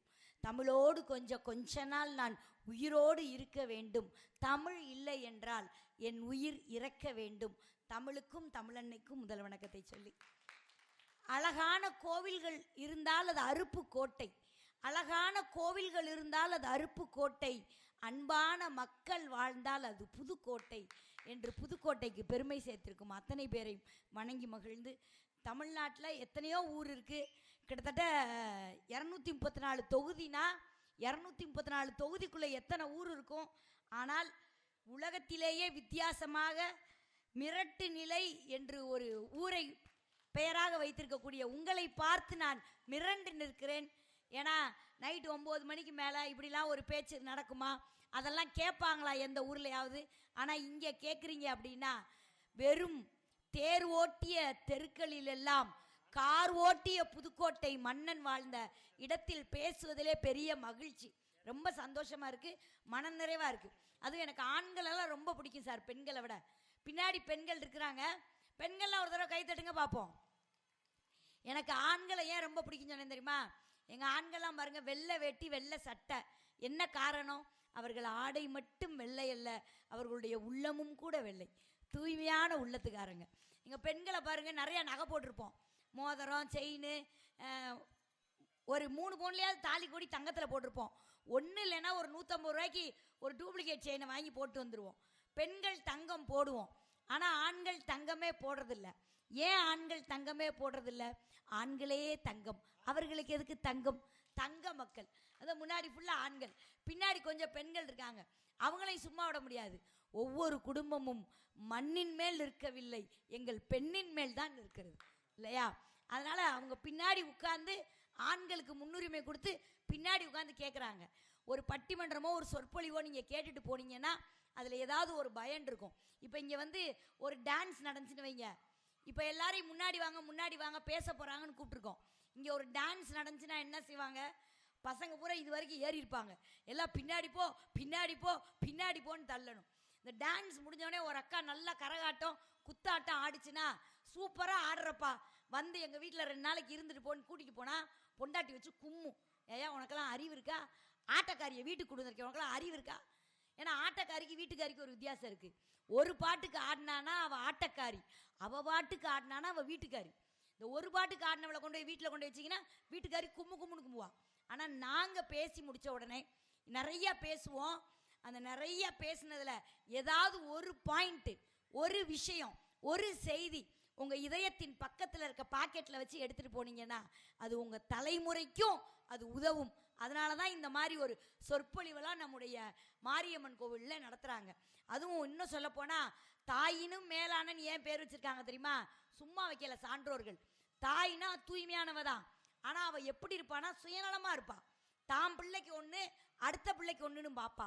தாம் பிள்ளை கடலை மிட்டாயை சாப்பிட்டா ஹே உள்ள போய் தின்னு, அந்த பைய பார்த்துக்கிட்டே இருக்கான் பாரு, வெளியே வராத, தின்னுட்டு வெளியே வா அப்படின்பா. அடுத்த வீட்டு பிள்ளை ஏதாவது தின்னுச்சுன்னு வைங்களேன், தம்பி பார்க்குறான்ல கொஞ்சம் கொடுத்துட்டு சாப்பிடலாம்ல. இது சுயநலத்தாய். இப்படி சுயநலம் நிறைந்த தாயை விட தூய்மையான தாய் எங்கள் தாய் என்று இப்படி ஒரு பெயரை வைத்திருக்கிறார்கள், தாயினும் மேலானவள். அப்படிப்பட்ட கோயிலில் பேசுறதுல பெரிய பெருமை. இன்னும் சிறப்பாக சொல்லட்டுமா? இப்போ இங்கிலீஷ் இருக்கு, தமிழ் இருக்கு. இங்கிலீஷ் வந்து இன்டர்நேஷனல் லாங்குவேஜ் இல்லையா? நீங்கள் யோசிச்சு பாருங்க. மம்மினா அம்மான்னு அர்த்தம், டேடினா அப்பான்னு அர்த்தம். எம்முக்கு தனியாக அர்த்தம் கிடையாது, டிக்கு தனியாக அர்த்தம் கிடையாது. ஆனால் தமிழ் அப்படி இல்லைங்க. ஒரு எழுத்து எவ்வளோ அர்த்தம் இருக்கு பாருங்க. ருசிக்கும் எழுத்து நா, மணக்கும் எழுத்து பூ, சுடும் எழுத்து தீ, கொடுக்கும் எழுத்து தா, வாங்கும் எழுத்து கை, தொங்கும் எழுத்து பை, மாதத்தின் எழுத்து தை. அடடா, ஒரு எழுத்து ஓராயிரம் அர்த்தம். இந்த மாதிரி வேற மொழியில் நம்ம பார்க்க முடியுமா? இப்படி நிப்பாட்டினா எல்லாரும் கை தட்டுவீங்கன்னு நான் நினைச்சேன். ஆமா, நல்லா கை தட்டினீங்கன்னா சொட்ட மண்டையில உடனே முடி முளைக்கும். பெண்களுக்கு 6 அடி கூந்தல் 8 அடி கூந்தலா வளர்ந்துரும். அதனால நல்லா கை தட்டுங்க.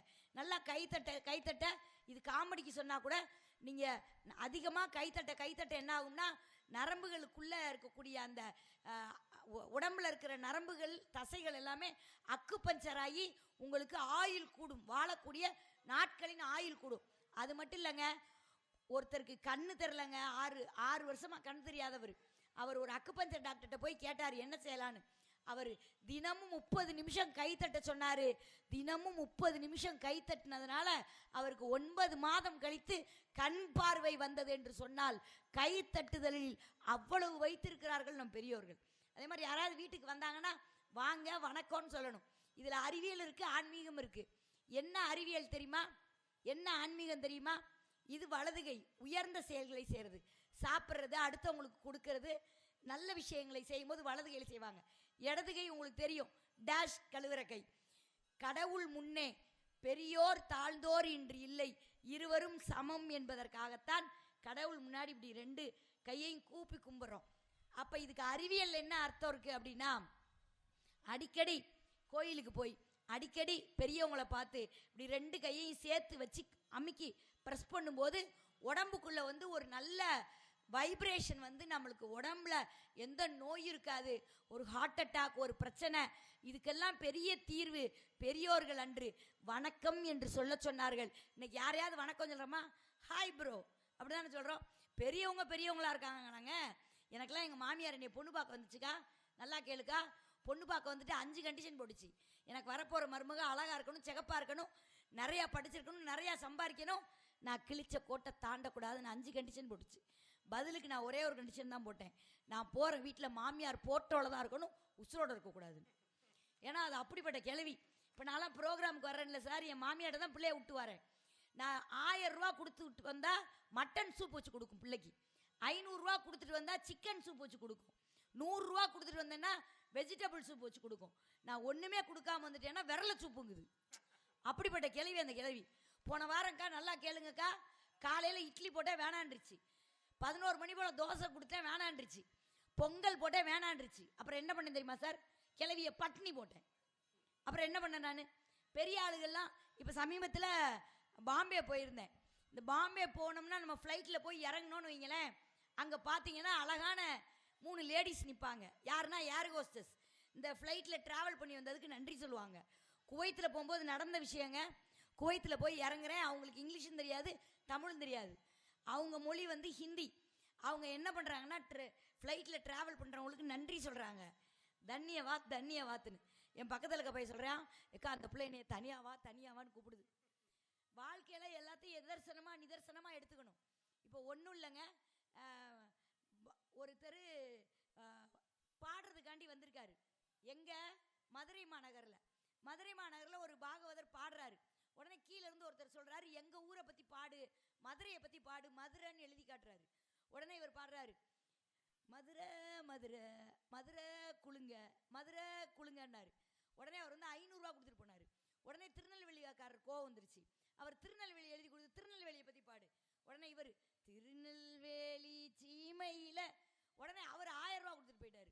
உடனே இன்னொரு சேட்டு வந்தார். என்ன மேன் எல்லா ஊர் பாடுது, ஏன் ஊர் பாடுது, உன் ஊர் என்னையா, பாம்பே, பாம்பே பாடு அப்படின்னா. இந்த ஆளுக்கு பாம்பேன்னு வாசிக்க கூட தெரியாது. என்னடா மதுரை பேரில் இருக்குது, திருநெல்வேலியில் பேர் இருக்குது, பாம்பேயில் எப்படான்னு யோசிச்சுட்டு பாடினார்.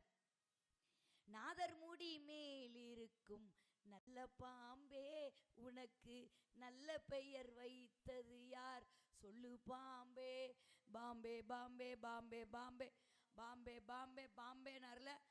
எத்தனை பாம்பே பாடிட்டா இந்தா கித்தா அப்படின்னு 10,000 கொடுத்துட்டு போனார். இதுதான் பேசுகிற மக்களை டெக்னிக்காக பிடிக்கிறது. அதாவது ஒரு பேச்சாளர்னா யாருன்னா, அவன் பேசும்போது பேச்சால எல்லாரையும் கட்டி போடணும். இறங்கி வந்தவொடனே உன்னை யார் கூட்டியாந்தா, சரவணன் தானே கூட்டியாந்தா அப்படின்னு நம்மளை பிடிச்சி கட்டி போட்டக்கூடாது. புதுக்கோட்டை கலைஞர்கள் வாழக்கூடிய மிகப்பெரிய ஊர். நான் சொல்கிறது உண்மையாக பொய்யா இல்லையான்னு நீங்கள் நைட்டு 1 மணிக்கு செக் பண்ணுங்கள். இன்றைக்கி நீங்கள் நைட்டு 1 மணிக்கு போய், இன்றைக்கி இல்லை என்னைக்குனாலும் சரி 1 மணிக்கு போய் புதுக்கோட்டை பஸ் ஸ்டாண்டில் நில்லுங்க. ஒரு 4 வேனு 5 காரு, ஆடுற பிள்ளைய, பாடுற பிள்ளைய, பேசுகிற பிள்ளைய, எங்களை மாதிரி பட்டிமன்ற பேச்சாளர்கள், பரதேசி மாதிரி மேக்கப் கலைச்சும் கலைக்காமையும் அவ்வளோ பேர் வந்து இறங்குறாங்கன்னா, கலைஞர்கள் எல்லாம் புதுக்கோட்டையிலிருந்து தான் உலகம் முழுவதும் பரவி கொண்டிருக்கிறார்கள் என்று சொன்னார். எல்லா பேரையும் சொன்னார். எல்லா பேரையும் சொல்லலை. என்ன மாதிரி ஒரு ஏழை பெண் கூட இன்னைக்கு ஜெயிக்க முடியும் அப்படின்னா அது புதுக்கோட்டை மண் தந்த கலையில் தான். என்னை போல ஏழை பெண் கூட ஜெயிச்சுட்டு இருக்கோம். இன்னும் சொல்லணும் அப்படின்னு சொன்னால் ஜாலியாக சொல்லலாங்க. நல்ல பாம்புன்னு சொல்கிறாங்கல்ல, அந்த நல்ல பாம்புக்கு ஏன் நல்ல பாம்புன்னு பேர் வச்சு தெரியுமா? ஒரு பாம்பு என்ன செய்யுமா, நல்ல பாம்பு என்ன செய்யுமா, படம் எடுத்து நிற்குமா. நடந்து வர்றவன் கண்ணு நல்லா தெரிஞ்சா ஒரு 500 மீட்டர் டிஸ்டன்ஸில் பாம்பு கிடக்குன்ட்டு போயிடுவான். படம் எடுத்து காட்டுமா முதல்ல. அதையும் தாண்டி கண்ணு தெரியல நடந்து வந்தான்னு வச்சுக்கோங்களேன், சவுண்டு கொடுக்குமா. நல்லா காது கேட்குறவன் பாம்பு சத்தம் கேட்குதுன்னு போயிடுவான். அதையும் தாண்டி ஒருத்தன் போனான்னு வைங்களேன், அவனுக்கு கண்ணும் தெரியல காதும் கேட்கல. பாம்பு கிட்ட போனோடனே இந்த உளுந்து வறுத்த வாடை அடிக்குமா, ஒரு ஸ்மெல் வருமா. அந்த ஸ்மெல் வந்து பார்த்தோன்னே ஐயோ இந்த இடத்துல பாம்பு கிடக்குன்னு கண்ணு தெரியாதவன் கூட ஓடி போயிடுவானா. இப்போ இந்த பாம்பு பார்க்குமா, படம் எடுத்து காட்டினேன் நீ பயப்படலை, சவுண்டு கொடுத்தேன் உனக்கு காது கேட்கல, என் ஸ்மெல்லை காட்டிட்டேன் உனக்கு தெரியலை, காதும் அவுட்டு கண்ணும் டமாரம் காதும் டமாரம், உனக்கு மோந்து பார்க்குற மூக்கும் டமாரம், நீ இனிமேல் உயிரோடு இருந்தா என்ன இல்லாட்டி என்னன்னு பக்கத்தில் இருந்தோடனே போட்டுருமா. இது உண்மையிலே அப்படி நல்ல பாம்பு போடுதான்னு சொல்லலை நான். சான்றோர்கள் அதுக்கு ஏன் நல்ல பாம்புன்னு பேர் வச்சாங்கன்னா, நல்ல பாம்புக்கு கூட இவ்வளோ கேரக்டர்ஸ் இருக்குது. இப்போ நீங்கள்லாம் இந்த ப்ரோக்ராம் பார்க்க வந்திருக்கீங்க. இந்த ப்ரோக்ராம் பார்த்துட்டு போகும்போது உங்களுக்கு மனசில் கொஞ்சம் நல்ல விஷயங்கள் மைண்டுக்குள்ளே வரணும். அதுக்காகத்தான் சில நகைச்சுவை சேர்த்து சொல்கிறோம். ஒரு பெரிய சாக்கு மூட்டை இருக்குது. அந்த மூட்டையில் 10 பிடி நெல் தான் பிடிக்கும். ஆனால் நம்மக்கிட்ட 12 பிடி நெல் இருக்குது. என்ன செய்வோம், சாக்கு அப்படி லைட்டாக ஒரு உழுப்புனோம்னா 12 பிடி நெல் போய் உள்ளே போய் உட்காந்துரும். அந்த வேலையைத்தான் இப்போ நான் பார்க்குறேன். இப்போ 12 பிடி நெல் உள்ளே போடுறதுக்கு கொஞ்சம் அப்படி நகைச்சுவையாக ஜாலியாக போவேன். சாயங்காலம் 4 மணிக்கெல்லாம் வந்து இறங்கிட்டேன் புதுக்கோட்டை பஸ் ஸ்டாண்டில். ஒரு 8 வயசு பையன் என்னை பார்த்துட்டு சொல்கிறான், மச்சா எவனோ சிலிண்டருக்கு சேலை கட்டி விட்ருக்கான்டா, அது நம்ம ஊருக்கே வந்திருக்குடா. இல்லைடா அக்காவுக்கு இன்றைக்கி ஒரு அருமையான சொற்பொழிவு மிரட்டு நிலையில் இருக்குடா, வர்றேன்டா அப்படின்னு சொல்லிட்டு உள்ளே வரேன். இந்த பஸ்ஸு திரும்புகிற இடம், பஸ் ஸ்டாண்டு ஃபுல்லாக வேலை நடக்குது. திரும்புகிற இடத்துல ஒருத்தன் குறுக்க மறுக்க போகிறான். ஏண்டா குறுக்க மறுக்க போறியே, எங்கேருந்துடா வாரேன்னு. எங்கள் அம்மா வவுத்துலேருந்து வாரேங்கிறாயா. இவனுக்கெல்லாம் கம்பராமாயணத்தை சொன்னால் கேட்பானா, ஆனால் அவனுக்கு அட்ராக்டிவாக சொன்னால் கேட்பான். ஒரு சாதாரண பேச்சுக்கும் ஒரு ஸ்பெஷல் சொற்பொழிவாளர் பேச்சுக்கும் என்னங்க வித்தியாசம்? ஒரு சாதாரண பேச்சு, ஒரு ஆம்பளை ஒரு பொம்பளை பிள்ளைய கட்டிட்டு வர்றான், கட்டிட்டு வந்து சும்மா அடிக்கிறான்னு வைங்க, அது கோச்சிக்கிட்டு அவங்க அம்மா வீட்டுக்கு போயிருமா. அந்த அந்த பயலை கூப்பிட்டு, டேய் பொம்பளை பிள்ளைய அடிக்கக்கூடாதுடா, நல்ல விதமாக பார்த்துக்கடா, அவள் ஏதாவது கேட்டால் வாங்கி கொடுறா, உன்னை நம்பி வந்திருக்க பிள்ளைடா அப்படின்னா, இது சாதாரணமாக ஒருத்தர் பேசுகிற பேச்சு. இதையே சொற்பொழிவு பாஷையில் உங்கள் மனசில் பதிகிற மாதிரி நான் சொல்லட்டா, நான் ஆம்பளை அப்படித்தான் இருப்பேன் அப்படின்னு ஆண்கள் சொல்லுவாங்க. ஆண்மை என்பது என்ன தெரியுமா? ஆண்மை என்பது என்ன தெரியுமா? ஒரு பெண்ணுக்கு குழந்தை கொடுப்பதல்ல ஆண்மை, அந்த பெண்ணை கடைசி வரை குழந்தை போல் பார்த்து கொள்வது ஆண்மை. அப்ப இப்படி சொல்லி மக்கள் மனசுல புரிய வைக்கிறது யாரோட வேலைன்னா எங்களை போல பேச்சாளர்களுடைய வேலை. அப்ப நாங்க என்ன புரிய வச்சிருக்கிறோம், என்ன பேசி கிழிச்சோம் அப்படின்லாம் நீங்க கேட்கக்கூடாது. ஏன்னா நிறைய இடங்கள்ல நம்ம பேசிட்டு அடுத்த வருஷம் வரும்போது திருப்பி சொல்லுவாங்க. ஆக்சுவலாக நான் பட்டிமன்றம் இந்த மாதிரி சொற்பொழிவு அது மட்டும் இல்லை, ஈவெண்ட்டும் பண்ணுறேன். அம்மன் கரகம், கட்டக்கால், ஒத்தக்கால் எல்லாமே பண்ணுறேன். யூடியூப்பில் என் நம்பர் இருக்குது, ஃபேஸ்புக்கில் சசிகலா ஸ்பேஸ் கலான் இருக்குது. ஏன் சொல்கிறேன்னா, உங்களுக்கு யாராவது இந்த பிள்ளை நான் குண்டமாக நல்லா பேசிட்டு போச்சு, அதை இன்னொரு நிகழ்ச்சிக்கு கூப்பிடுவோம் அப்படின்னு நீங்கள் நினச்சா நம்பருக்கு தடுமாறக்கூடாது. அதனால சொல்கிறேன்.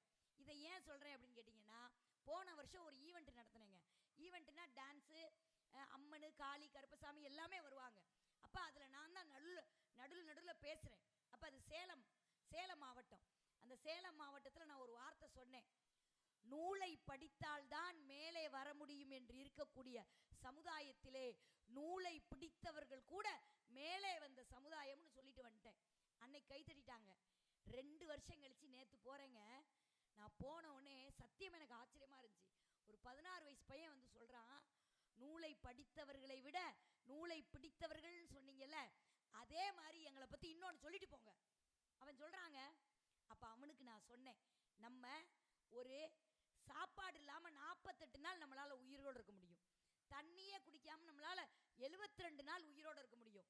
இடம் வீடு வாசல் இல்லாமல், ரயில்வே ஸ்டேஷன் பஸ் ஸ்டாண்டுன்னு வீடு வாசல் இல்லாமல் நம்ம ரோட்டில் எத்தனை வருஷம் வேணாலும் இருக்க முடியும். ஆனால் ஒரு நொடி கூட ஆடை இல்லாமல் நம்மால் வாழ முடியாது. அந்த ஆடையை நெய்து தெரியும் சேலம் மக்களே. எப்படி அப்படி மக்கள் மனசை கவர்ற மாதிரி ஏதாவது சொல்லணும். இப்படி தான் ஸ்கூலில் பாடம் நடத்தும் போது இப்படி தான் பேசுவேன். ஃபஸ்ட்டு பீரியட் ஃபஸ்ட்டு பெஞ்சு தூங்குறான் சார், ஏன்னா அப்படி தூங்குறிய பின்னாடி என்ன வாடா அவன்னு டக்குன்னு எந்திரிச்சு, டீச்சர் காந்திஜி மாதிரி வருவேன்னா. அடுத்த பெஞ்சு எந்திரிச்சான், டீச்சர் நேருஜி மாதிரி வருவேன்னா. மக்கு மாடசாமி எந்திரிச்சான், உங்கள் மருமகனாக வரேன் டீச்சர். ஆள் நல்லா கலரக்க உட்காரான்ட்டேன். நீங்கள் இப்போ பார்த்தீங்கன்னா கடற்கரைக்கு போனீங்கன்னு வைங்களேன், நிறைய பேர் காதலிக்க வருவாங்க, நிறைய பேர் காதலியோட வருவாங்க, நிறைய பேர் கடலை போட வருவாங்க, நிறைய பேர் அடுத்த முன்னாடி வேடிக்கை போக கூட வருவாங்க. ஆனால் ரொம்ப கொஞ்சம் பேர் மட்டும்தான் கடலுக்குள் இறங்கி முத்தெடுப்பார்கள். அப்படி கடலுக்குள் இறங்கி முத்தெடுக்க வந்திருக்கும் நீங்கள் தான் எங்களுடைய தமிழ் முத்துக்கள். அதனால உங்களுக்கு பேசுகிறேன்.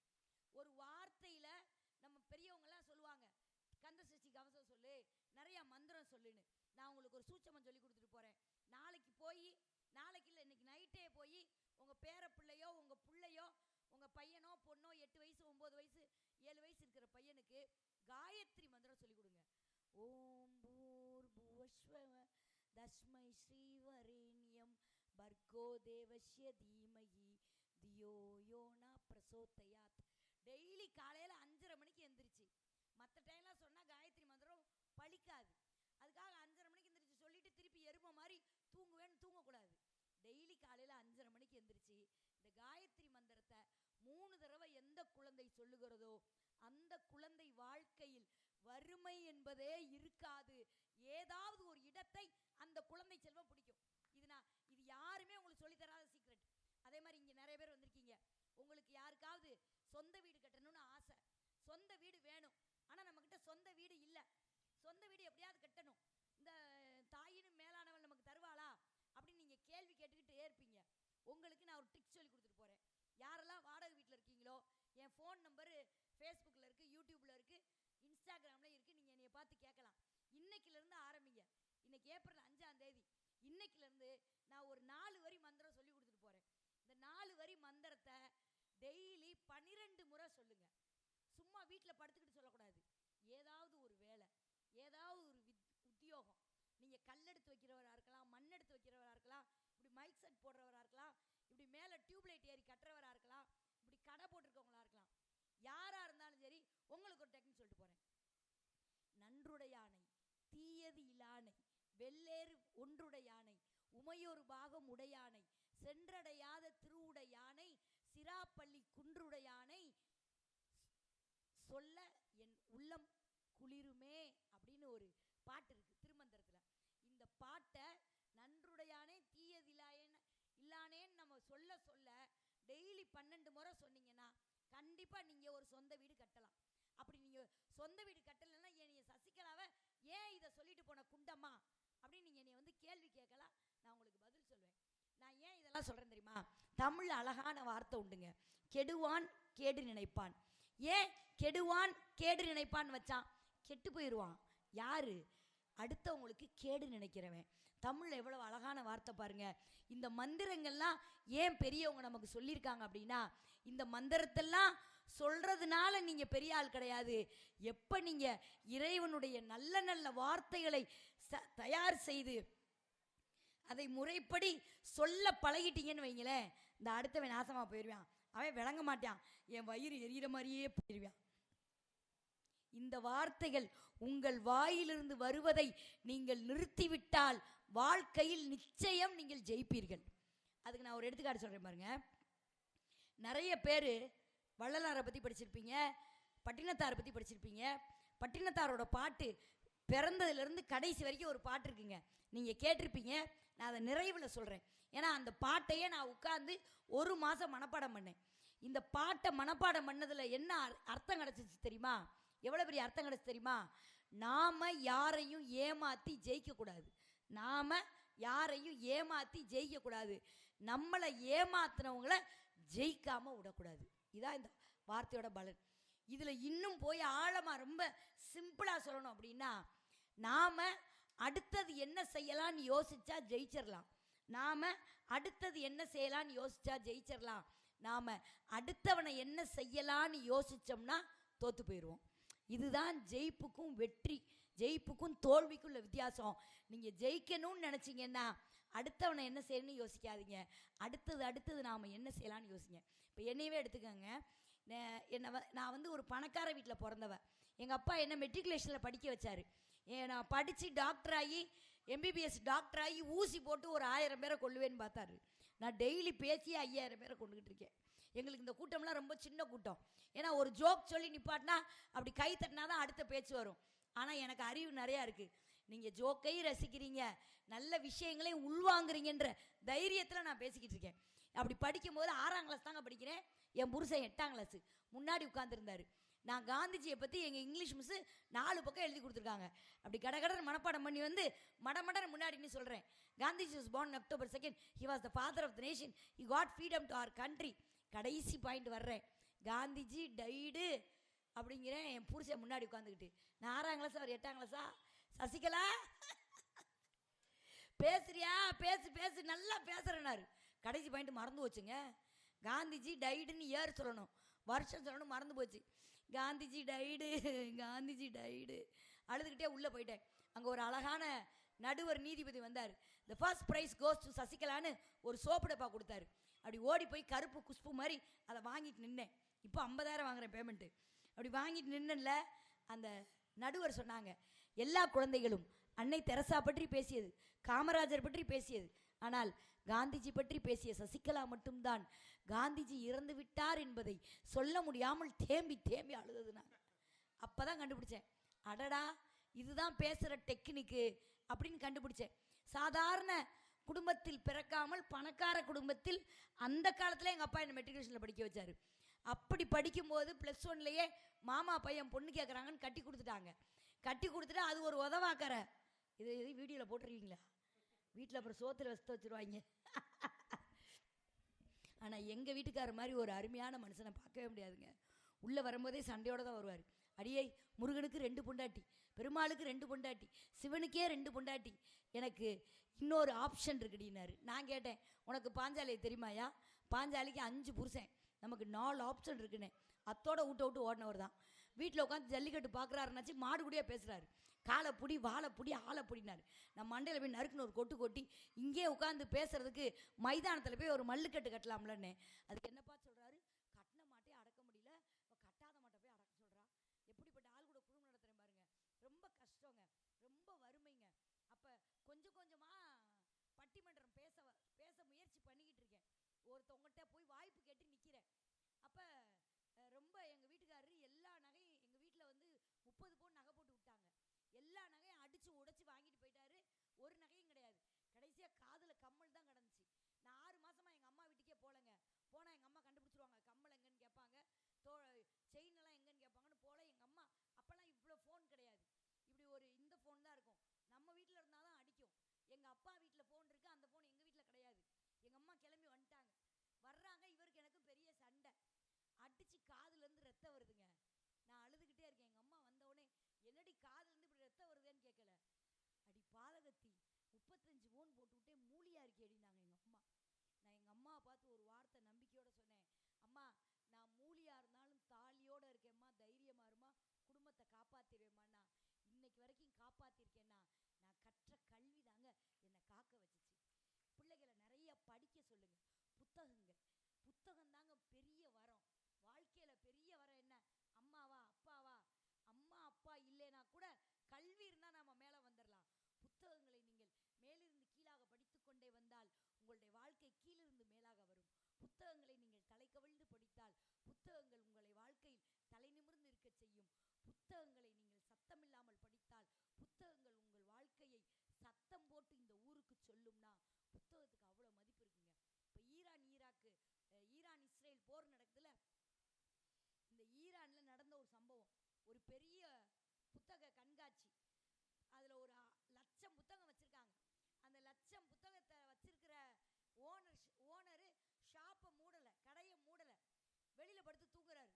நம்ம இந்திய நாட்டுக்காரன் தான் எங்கே போனாலும் வாய் பேசுவானே, அதுவும் தமிழ்நாட்டுக்காரன் போனான், எழுப்பி கேட்டான், ஒய் மேன் க்ளோஸ் பண்ணாமல் தூங்குற, யாரும் புத்தகத்தை தூக்கிட்டு போயிட்டா என்ன பண்ணுவேன் நம்மால்? அதுக்கு புத்தக கடைக்காரர் சொன்னார், புத்தகங்கள் படிப்பவர்கள் யாரும் திருடுவதில்லை, திருடர்கள் யாரும் புத்தகத்தை எடுத்து செல்வதில்லை, அதனால் எனக்கு பயம் இல்லைன்னா.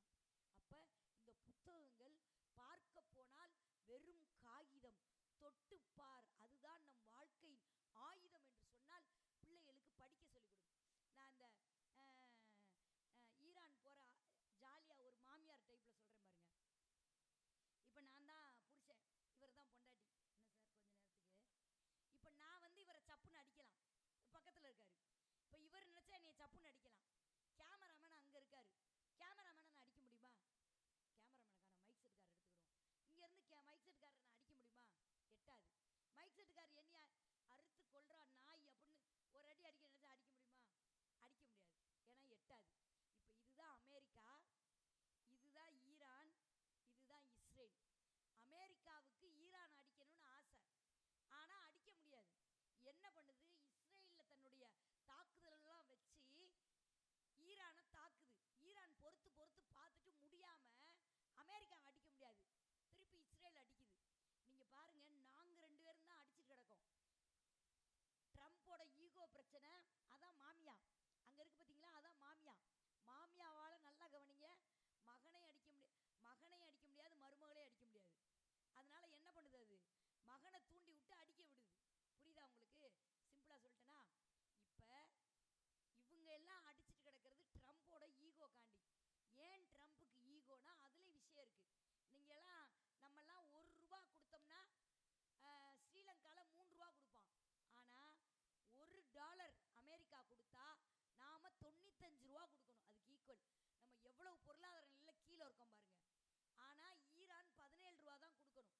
இப்போ ஈரான் என்ன பண்ணுது அப்படின்னா, எல்லா கச்சா எண்ணெயையும் யாருக்கிட்ட வாங்கி விற்கிது? சைனா கிட்ட, சைனாவோட கரன்சிக்கு வாங்க ஆரம்பிச்சிருச்சு. அமெரிக்க டாலருடைய விலை குறைஞ்சிரும், அமெரிக்க டாலருடைய மதிப்பு குறையக்கூடாதுன்னு ட்ரம்ப் இந்த வேலையெல்லாம் பார்த்துக்கிட்டு இருக்காரு. நீங்கள் யோசிச்சு பாருங்க, ஈரான் இஸ்ரேல் ரெண்டும் அவ்வளோ ஆயுதம் வச்சிருக்க நாடு, அந்த நாட்டை அமெரிக்கா உருட்டி பார்க்குறானே, நம்ம நாடை சும்மா விடுவானா? இது சொல்ல வர்ற விஷயம் பெரிய விஷயம். இதே அமெரிக்கா நம் இந்திய தேசத்தையும் குறிவைத்தது, நம் இந்திய தேசத்தையும் தாக்க நினைத்தது, மிகப்பெரிய அணு ஆயுதத்தை தயார் செய்தது. அந்நேரம் நம் நாட்டிலிருந்து ஒரு மனிதன் ஒரு 3 சேட்டலைட்டை சகாரா பாலைவனத்தில் வச்சு ஒரே நேரத்தில் 1000 ஒட்டகங்களை கிளப்பி விட்டாரு. புகை மறைவில் அணு ஆயுதம் வச்சிருக்கிற ஸ்பைக்கு நம்ம வச்சிருக்க சேட்டலைட் தெரியல, அத்தனை அணு ஆயுதமும் கடலுக்குள் சென்றது. நாம் எல்லோரும் இன்று உயிரோடு இருக்கிறோம் என்றால் அது டாக்டர் ஏபிஜே அப்துல் கலாம் போட்ட பிச்சை என்று சொன்னால், அப்துல் கலாம் ஐயா நமக்கு கிடைச்ச வரம்ங்க. வாழ்க்கையில் ஒரு வரம்னு சொன்னேன் பார்த்தீங்களா, முதலில் புத்தகம் ஒரு வரம். இந்த தேசத்திற்காக தன்னிலை பார்க்காமல் அடுத்தவர்களுக்கு உதவி செய்ய இறங்கி வந்தாரே அப்துல் கலாம் ஐயா, ஒரு வாழ்க்கைக்கு நமக்கு கிடைத்த வரம். அது மட்டும் இல்லைங்க, இப்பயும் அமெரிக்கா நம்மளை பார்த்து பயப்படுதுன்னா, நம்ம அப்துல் கலாம் ஐயா தயாரித்து வைத்த அக்னி என்ற போய் அங்க உட்காந்துருக்கான். இல்லாட்டி நம்மள நேரம் தூக்கி சாப்பிட்டுருப்பான். இன்னைக்கு நாமெல்லாம் தைரியமா நடுராத்திரி உட்கார்ந்து மேடைக்கு பேசுறோம், நடுராத்திரில டிராவல் பண்றோம்னா அதுக்கு முதல் காரணம் வரமாக வந்த நம்மளுடைய அறிவியல் விஞ்ஞானிகள். இங்க பெண்கள்லாம் இருக்கீங்க, உங்களுக்கு ஒரு டிப்ஸ் சொல்லிட்டு போறேன். ஏத்த வீட்டுக்காரி சிபிஎஸ் சிலபஸ்ல படிக்க வைக்கிறான், பக்கத்து வீட்டுக்காரி மெட்ரிகுலேஷன்ல படிக்க வைக்கிறான். என் பிள்ளையும் சிபிஎஸ்ல தான் படிக்க வைக்கணும். குழந்தை பிள்ளை ஒண்ணுக்கு மத்தவன் உன் தொம்பிக்காரன் பிள்ளைய போய் மெட்ரிகுலேஷன்ல 38,000 கொடுத்து சேர்க்கிறான். நீங்க நல்லா பாருங்க, அதுக்கு பேரு ப்ரீ கேஜி, அதுக்கு 38,000. எதுக்குங்க அதுக்கு பேரு ப்ரீ கேஜி? வாயில வச்ச விரல பிரிச்சு விடுறதுக்கு ப்ரீ கேஜின்னு பேரு. அது போறது அப்படின்னு ஒரு செகண்ட் யோசிச்சாருங்க. அடுத்த ஆர்டர் வருது, bus order, keep your food on Moon. டக்குனு வக்கீல வச்சுட்டாரு. வச்ச உடனே பேட்டியாளர்கள்லாம் வந்துட்டாங்க. உங்க குரு காலை வைக்க பயந்தாரு. நீங்க ஏங்க காலை வச்சீங்க? அவர் சொன்னாரு, நான் காலை வைத்ததால் இந்த சரித்திரத்திலேயே நிலவில் முதலில் கால் வைத்தவன் என்று என் பெயர் எழுதப்படும். ஒருவேளை நான் இறந்து விட்டால் நிலவில் சென்று முதலில் உயிரை விட்டவன் நீல் ஆம்ஸ்ட்ராங் என்று என் பெயர் எழுதப்படும் அப்படின்னு சொன்னா, வாழ்வா சாவா, துணிவா பணிவா எது பாத்திரலான்ற தன்னம்பிக்கை தான் மனிதனுக்கு அடுத்த வரம். இந்த வரம் மட்டும் நமக்கு வாழ்க்கையில இருந்துச்சுன்னா வாழ்க்கையில நம்ம ஜெயிச்சுட்டே இருக்கலாம். சரி, இப்படியெல்லாம் பேசுற நமக்கு அறிவு கூர்மை எப்படி வந்துச்சு? இப்ப இன்னைக்கு சேட்டலைட்டுங்கிறோம், அதுங்கிறோம், இதுங்கிறோம், ஆர்டிபிஷியல் ரெயின். இப்ப பாத்தீங்கன்னா சமீபத்துல பில்கேட்ஸ் பண்ண வேலை சார்த்து உலகம் பூரா ஆர்டிபிஷியல் மழை. ஏன் அப்படி பெய்ய வச்சாருன்னு தெரியுமா உங்களுக்கு? நம்ம நாட்டுல ஒரு விதைய போட்டா டக்குன்னு செடியாயிடும். அதே ஈரான் இஸ்ரேல் மண்ணை போய் தோண்டிங்கன்னா உள்ள இருந்து கச்சா எண்ணெய் தான் வரும், கருவேப்பிலை வராது. நம்ம குவைத்துக்கு கூட கருவேப்பிலை நம்ம நாட்டுல இருந்து தான் போய்கிட்டு இருக்கு அப்படின்னு சொன்னா, நம்ம நாடு அவ்வளவு வளமான நாடு. என்ன வளம் இல்லை இந்த திருநாட்டில், என் கையை ஏந்த வேண்டும் வெளிநாட்டில், ஒழுங்காய் பாடுபடு வயக்காட்டில், உன் மதிப்பு உயரும் அயல் நாட்டில் எழுதி வச்சாங்க. அப்படின்னா அப்படிப்பட்ட நாடு நம்ம நாடு. இந்த நாட்டுல முன்னாடியே அறிவாளர்கள் இருந்தாங்களா அப்படின்னா இருந்தாங்க. யாரு தெரியுமாங்க? ஒரு 5 வயசு குழந்தை பள்ளிக்கூடம் போகுது.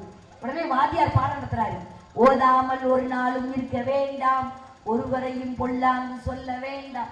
அந்த சின்ன குழந்தை இன்னைக்கு தான் முத பள்ளிக்கூடம் வந்திருக்கேன், ஏன் ஐயா வேண்டாம்னு சொல்றீங்க, வேண்டும்னு ஏதாவது சொல்லுங்க. உடனே அவருக்கு கோவம் வந்துருச்சு. என்ன உனக்கு அவ்வளவு பெரிய அறிவா, உனக்கு அவ்வளவு திமிரா, வேண்டும் சொல்றேன், வேண்டாம் நீ ஒரு பாட்டு வேண்டும்னு சொல்லு.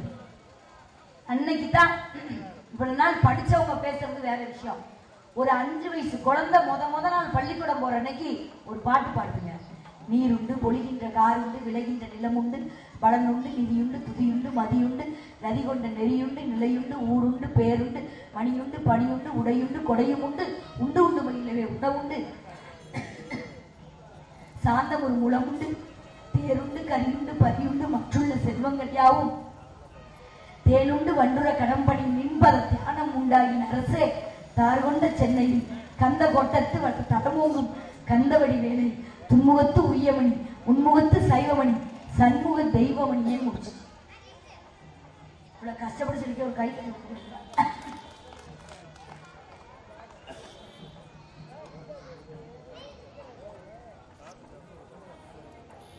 நல்லா இது மாதிரி மனப்பாடம் பண்ணி பேசிட்டு எங்க அத்தாட்ட சொன்னேன். பாத்தீங்களா, மேடையில இது மாதிரி பேசுறதுக்காக நீங்க நினைச்சு பாருங்க.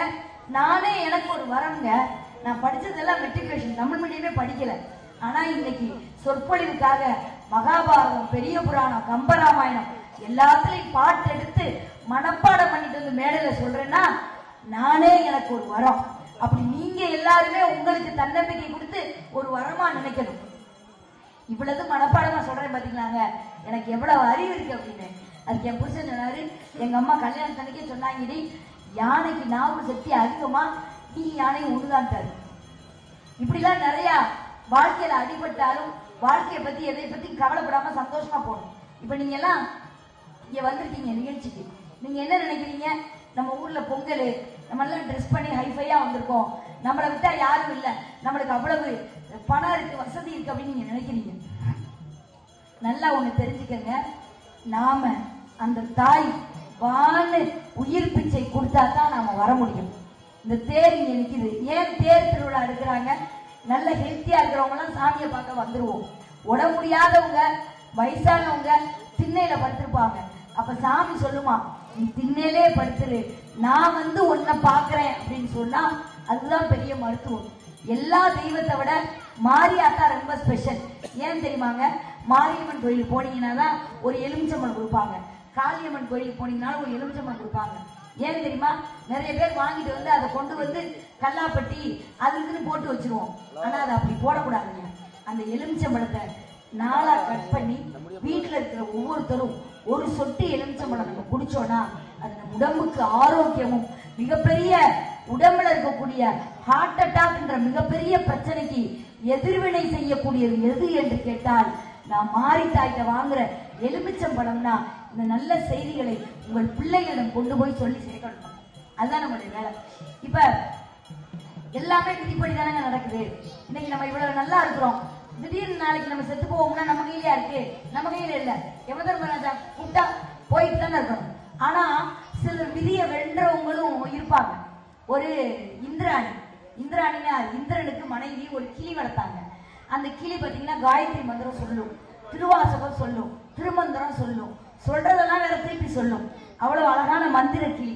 அந்த கிளிக்கு சாப்பாடு கொடுக்க, அந்த கிளியை பார்த்துக்கிட ரொம்ப ஆசையா அந்த அம்மா அந்த கிளியை வளர்த்துக்கிட்டே இருந்தாங்க. திடீர்னு ஒரு நாள், ஒரு 6 மாசம் தான் இருக்கும், அந்த கிளி தலையை தொங்க போட்டுச்சு. கிளி தலையை தொங்க போட்ட உடனே அம்மாவுக்கு வருத்தம் வந்துருச்சு. இந்திரனை கூப்பிட்டு, இங்க வாங்க, கிளி இப்படி இருக்கு, போய் யமதர்மராஜாட்ட பேசி என் கிளிக்கு உயிர் கொடுக்கணும். உடனே இவர் சொன்னாரு, யமதர்மராஜாலாம் எனக்கு ஃப்ரெண்டு கிடையாது, வேணா நான் போய் படைச்ச பிரம்மன்ட்ட இதுக்கு ஆயுள் காலம் எவ்வளவு இருக்குன்னு கேட்டு வரேன்னாரு. போய் கேளுங்க, என் கிளி உயிரோட இருக்கணும். சரி, பொண்டாட்டி சொல்லிட்டாலே. இப்ப நிறைய ஆண்கள் பாருங்க, பொண்டாட்டி என்ன சொன்னாலும் சரி சரின்னு கேட்க வேண்டியது. ஒரு காலத்துலலாம் ஆண்கள் அப்படி களைச்சு உழைச்சி வந்தா பெண்கள் இப்படி சேலை முந்தியை எடுத்து அந்த சொட்ட மண்டையில என் அத்தா, என் மாமா, என் புச்சி அப்படின்னு தொடச்சுடுவாங்க. இன்னைக்கெல்லாம் அந்த அந்த காட்சி நடக்குதா? நினைச்சாலும் தொடக்க முடியாது. ஏன்? எல்லாம் போட்டுக்கிறது நைட்டி. நைட்டி வச்சு எப்படி மூஞ்சி தொடக்க முடியும்? தொடக்க முடியாது. இன்னைக்கு பெண்கள் அவ்வளவு தூரம் நை நை நைன்னு, இப்ப இருக்கிற பெண்கள் தான் புருஷனை நை நை நைன்னு நச்சரிச்சாங்கன்னு கேட்டா, அப்ப இருக்கிற இந்திரா தேவியும் சொல்லியிருக்கு, போய் என் கிளி எப்படியாவது வாழ வைக்கும். உடனே நம்மால் போனாரு, போய் பிரம்மன்ட்ட போய் கேட்டாரு, பிரம்மா, இந்திராணி ஒரு கிளி வளர்க்குறாளாம், அந்த கிளி சாகராப்புல இருக்கான், நெல்லெடுக்கலையா, ஏதாவது செய். பிரம்மன் சொன்னாராம், படைக்கிறதோட என் வேலை முடிஞ்சிச்சு, அதை காப்பாற்றி கொண்டு வர வேலை யாருக்குன்னா விஷ்ணுவோட வேலை. வேணா வா, நம்ம போய் விஷ்ணுவை போய் கேட்போம், ஏதாவது செய்யலாமான்னு. சரி, 2 பேரும் சேர்ந்து விஷ்ணு கிட்ட போறாங்க. விஷ்ணு சொல்றாரு, நான் காத்துருவேன், அழிக்கிற வேலை சிவனோட வேலை, சிவன்கிட்ட போய் அழிச்சிடாதீங்க, கிளி உயிரன்னு சொல்லுவோம் அப்படின்னு 3 பேரும் சிவன்கிட்ட போறாங்க. சிவன் போனவனே சொன்னாரு, ஏன் என்னப்பா என்கிட்ட தலையெல்லாம் தந்துறீங்க, இதெல்லாம் ஏன் வேலையா? யமதர்மன் அதை நினைச்சா உயிர் போயிடும், யமன் கிட்ட தான் கிளி உயிரை பிச்சை கேட்கணும். உன் பொண்டாட்டிக்கா நீ பிச்சை எடுக்க போறியா வான்னு கூட்டு போயிட்டாரு. ஏன்னா நிறைய பேர் பொண்டாட்டிக்காக தான் பிச்சை எடுத்துட்டு இருக்காங்க. நீங்க பாருங்க, இன்னைக்கு எவ்வளவு கிட்னி திருட்டு நடக்குது, எவ்வளோ கள்ளக்கடத்தல் நடக்குது. இதெல்லாம் என்ன காரணம் நினைச்சீங்க? இந்த பக்கத்துல உட்காந்துட்டு பொண்டாட்டி சொல்றது, எழுத்துட்டு சீனிவாசனை பாத்தியா, இப்பதான் போலீஸ்ல சேர்ந்தாரு, இப்பதான் எம்எல்ஏ வானாரு, இப்படி சேர்ந்துட்டாரு, நீங்க தான் இடிக்கு எதுக்காச்சும் ஆவியா அப்படின்னு கையை கொடுத்தா அப்புறம் இவன் போய் கடை வாங்கணும். பொண்டாட்டினால கஷ்டப்படுறவங்களுடைய முதல் எடுத்துக்காட்டு இந்திரன், இந்திராதேவி. இப்ப இந்திரன், விஷ்ணு, பிரம்மா, சிவன் 4 பேரும் சேர்ந்து யமன் கிட்ட போறாங்க. யமன் பார்த்தவனே பயந்து போ, மொத்தமா என் இடத்துக்கு வந்திருக்கீங்களே எதுக்கு? ஒரு கிளியோட உயிர்க்காக வந்தோம்ப்பா. உடனே யமன் யோசிச்சாரு. யமன் சொன்னாரு, யாரை எப்ப எடுக்கிறோம் எங்களுக்கே தெரியாது. ஒரு இருட்டு அறை இருக்கும், அந்த இருட்டு அறையில ஒரு இலையில ஒரு பேர் எழுதிருப்போம். இப்ப சசிகலா சாகணும் அப்படின்னா, சசிகலா இரவு 9 மணி இப்படி மேடையில் பேசிக் கொண்டிருந்தார், செத்துருவார். நான் அப்படிதாங்க சொன்னேன் என் மாமியார்கிட்ட. அத்தை, திருச்செங்கோடுல ஒரு நிகழ்ச்சி, 5000 பேர் இருக்காங்க, நான் பேசுறேன், அப்படி கை தட்டு கிளம்புது. எனக்கு ஒரே ஒரு ஆசை, பாத்திரம் விளக்கிட்டே சொல்றேன், அத்தை என் கடைசி ஆசை என்ன தெரியுமா? அப்படி 5000 பேர் முன்னாடி பேசிக்கிட்டு இருக்கும்போது, எல்லாரும் கை தட்டிக்கிட்டு இருக்கும்போது என் உசுறு போகணும் தன்னை. எங்க அத்தை சொல்லிச்சு, நீ பேசும்போது எத்தனை உசுறு போச்சோ, எப்ப எந்திரிச்சு போற ஆளெல்லாம் அப்படி. அப்ப யார் உயிர் எப்போ போகும் அப்படின்னு அதுல எழுதி தொங்க போடுவாங்க. அப்படின்னு சொன்னவனே யமன் சொன்னாரு, வேணா ஒண்ணு செய்வோம், அந்த கிளி தலையை தொங்க போட்டுச்சுல, அப்ப அந்த இலை வந்து கீழே விழுக போகுது, நம்ம என்ன செய்வோம், போய் நம்மளாம் பவர்ஃபுல்லா தானே, போய் அந்த இலையை நல்லா கெட்டி வச்சுட்டோம்னா கிளி சாகாது. நாங்க இப்ப 5 பேர், யமன், விஷ்ணு, சிவன், பிரம்மன், இந்திரன் 5 பேரும் அந்த டார்க் ரூம்ல காலை வைக்கிறாங்க. வச்ச உடனே ஒரு இலை கீழே விழுகுது. விழுந்த உடனே வேகமா ஓடி போய் யமன் அந்த இலையை எடுக்கிறாரு. அதுல எழுதி இருக்கு, விஷ்ணு, சிவன், யமன், இந்திரன், பிரம்மன் 5 பேரும் அதிசயமாக இந்த இடத்தில் ஒரே இடத்தில் காலை வைத்தால் இந்த அதிசய கிளி இறந்து போகும். பேசாம அவன் வீட்டுல இருந்துட்டான்ல. என்ன காரணம்? இந்த பெண்களுக்காக சொல்றேன். பூசல நகி நகி நகி நகின்னு புடுங்க கூடாது. குழம்பு ஊற்றிட்டே சொல்லும், வாத்தா என்னைக்காவது உங்க அம்மான்னு சொல்லியிருக்கா, அத்தை சொல்லியிருக்கா, வாத்தா இருக்கா, வாத்தா எழுத்து வீட்டுல போய் நம்ம குடும்பத்தை பத்தி தான் பேசணும். உங்க அம்மா இருக்கால, உங்க அம்மா அப்படியே பேசி பேசி நச்சரிக்காதீங்க. நச்சரிக்காத மனைவி கணவனுக்கு கிடைத்தான் மிகப்பெரிய வரம். ஆமா தானங்க? என்ன கலைவாணர் என்ன நினைக்கிறாரோ அதை பொண்டாட்டி செஞ்சிருமா. இவர் வீட்டுல ரொம்ப நாள் வேலை பார்த்தவரு பொண்ணுக்கு கல்யாணம் சொல்லி பத்திரிக்கைக்கு வந்தாராம். ஒண்ணுமே கிடையாது, கார் இல்ல, வீட்டுல செல்வம் இல்ல, எதுவுமே இல்ல. வெத்தலை போட்டுக்கிட்டு இருந்தாராம். பொண்டாட்டி நீ போய் காப்பி போட்டுவா வேலுசாமிக்குன்னு அவனுக்கு காப்பி போட்டுவான்னு அனுப்பிட்டு வெத்தலை பட்டியை கொடுத்து இது ஒண்ணுதான் இருக்கு வச்சுக்கன்னு அனுப்பி விட்டாராம். அந்த அம்மா காப்பி ஆக்கிட்டே வந்து சொல்லிச்சான், நம்மகிட்ட ரொம்ப நாளா டிரைவரா வேலை பார்த்தவரு நம்ம வீட்டுல இந்த வெள்ளி வெத்தலை பெட்டி அப்படின்னுச்சான். அதுக்கு இவர் சொன்னாராம், தங்கம் நீ நினைச்ச நான் கொடுத்துட்டேன். அதுதான் அப்படிப்பட்ட கணவன் கிடைத்தால் பெண்களுக்கு வரம். தான் நினைத்த எல்லாம் நச்சரிச்சு ஒரு புருஷனை நகி நகின்னு பொருளாதாரத்துக்காக குடும்பத்துக்காக அவனை கொதறி சிதைக்காம ஒரு பெண் கிடைச்சா அது ஒரு பெரிய வரம். நான் ஒன்றே ஒன்றை சொல்லி நிறைவு செய்றேங்க. ஒரு கணவன் இப்ப இந்த நிகழ்வு எதுக்குன்னா பெரிய சாமியை பத்தி பெரிய விஷயங்களை பேசுறதுக்கு இல்ல. 2 விஷயத்தை நீங்க மைண்ட்ல எடுத்துட்டு போங்க. நல்ல மந்திரங்களை சொல்ல பழகுங்க. நீங்க சொல்லாட்டினாலும் உங்க பேர பிள்ளைகளுக்கு சொல்லி கொடுங்க. சொல்லி கொடுக்க பிள்ளைகள் வாயில இருந்து அடுத்தவங்களை கெட்டு போ, நாசமா போ அப்படின்னு நம்ம சொல்லாத வார்த்தைகள், நாம அந்த வார்த்தைகளை பயன்படுத்தினா நம்ம வாழ்க்கை நல்லா இருக்குங்கிற மிகப்பெரிய தத்துவம் தான் இந்த ஸ்பீச்ல இருந்து உங்களுக்கு நான் கொடுக்குறேன். ஏன் தெரியுமா? இப்ப நான் தான் இருக்கேன். நான் கோவப்பட்டு ஒருத்தரை பார்த்து கந்தசாமின்னு இருக்காரு, கந்தசாமி நாசமா போ அப்படின்னு நான் சொல்லிட்டேன்னா இந்த வார்த்தை பறந்து போய்கிட்டே இருக்குமா. போய்கிட்டே இருந்து கந்தசாமியை போய் பார்க்குமா. கந்தசாமி நல்லவன், யாருக்கோ ஒரு தயிர் சாதமோ யாருக்கோ ஒரு அன்னதானமோ பண்ணிருக்கான்னு வைங்களேன், அந்த சாதம் என்ன செய்யுமா, ஒரு 6 மாசம் கடலுக்குள்ள போய் ஒளிஞ்சிருக்குமா. அப்புறம் என்ன செய்யுமா, ஒரு 6 மாசம் வானத்துல இருக்கக்கூடிய மேகத்துல போய் மறைஞ்சிருக்குமா. அப்புறம் ஒரு 6 மாசம் மலைக்கு பின்னாடி ஒளிஞ்சிருக்குமா. அப்புறம் ஒரு 6 மாசம் காட்டிலேயே சுத்துமா. கடைசியா நெருப்பு கிட்ட வருமா. ஏன் நெருப்புக்கு இவ்வளவு மகிமன் யாருக்காவது தெரியுமா? எந்த ஒரு பொருளை எடுத்தாலும் மேல போட்டோம்னா கீழே வந்துடும், பேப்பரை போட்டா கீழே வந்துடும், பத்தியை போட்டா மேல இருந்து கீழே வந்துடும், எது போட்டாலும் மேல இருந்து கீழே வந்துடும். ஆனா ஒரே ஒரு பொருள் மட்டும், எது? நெருப்பு மட்டும் நீங்கள் எங்கே பற்ற வைத்தாலும் கீழிருந்து மேலாக உயரும்.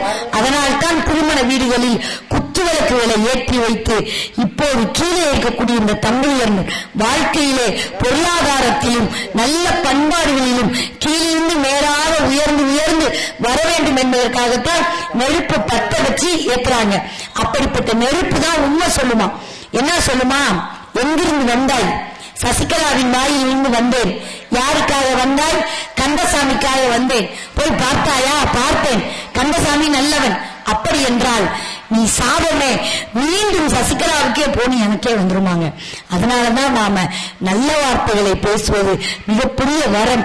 உங்களுக்கு ஒருத்தவங்க பெரிய டார்ச்சர் கொடுக்குறாங்க, பெரிய குடைச்சல் கொடுக்குறாங்க, பெரிய என்ன சொல்றது, உங்களை இருக்கவே விடாம கஷ்டப்படுத்தினாலும் நீங்க எதுவுமே சொல்லாம மௌனமாக இருங்கள். அவர்கள் செய்த தவறுக்கு அவரே தண்டனையை அனுபவிப்பதை உங்கள் கண்ணால் பார்ப்பீர்கள். நீங்க ஒரு படம் பார்க்கிங் ஒரு படம் வந்துச்சு, இது வரைக்கும் நீங்க பார்க்கலன்னா எங்கேயாவது வந்துச்சுன்னா போய் பாருங்க. ஒரு சாதாரண ஆமா ஒரு சாதாரண கார், இந்த மாதிரி ஒரு சின்ன கார் நிப்பாட்டுற இடத்துக்கு பிரச்சனை வந்து கார் வாங்கி 2 பேரும் சண்டை போட்டு என் பெண்ணை பாலியல் சீண்டல் பண்ணிட்டான்ற வரைக்கும் அந்த பிரச்சனை போகும். கடைசியா ஒருத்தருக்கு ஒருத்தர் நான் செஞ்சது தப்புதான் அப்படின்னு உணரும் போது அந்த படத்தோட எண்டிங் எப்படி இருக்கு தெரியுமா?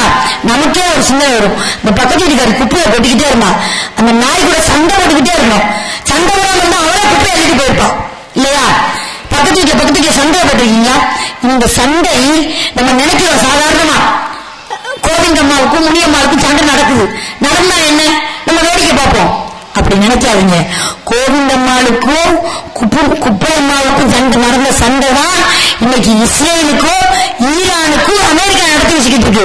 இது அங்கதானே நடக்குது, நம்ம வாட்டுக்கு இருப்போம்னு நினைச்சீங்கன்னா எலெக்ஷன் முடிஞ்ச உடனே நம்ம வீட்டுக்கு கேஸ் வராது, வண்டியோட பெட்ரோல் கிடைக்காது. இனிமே எல்லாரும் மறுபடியும் சைக்கிள் எடுத்துக்கிட்டு, மாட்டு வண்டி எடுத்துக்கிட்டு, மாட்டு வண்டியை பூட்டிக்கிட்டு, மாப்பிள்ளைய கூட்டிக்கிட்டுன்னு போகணும். அங்க சண்டை நடக்க கூடாதுன்னு நம்ம தாயின் மேல இருக்கக்கூடிய இந்த தாயை வணங்குனா நிச்சயமா அந்த சண்டை முடியுங்க. ஒருத்தருக்கு ஒருத்தர் சண்டை போட்டுக்கிட்டு இருந்தாங்கன்னா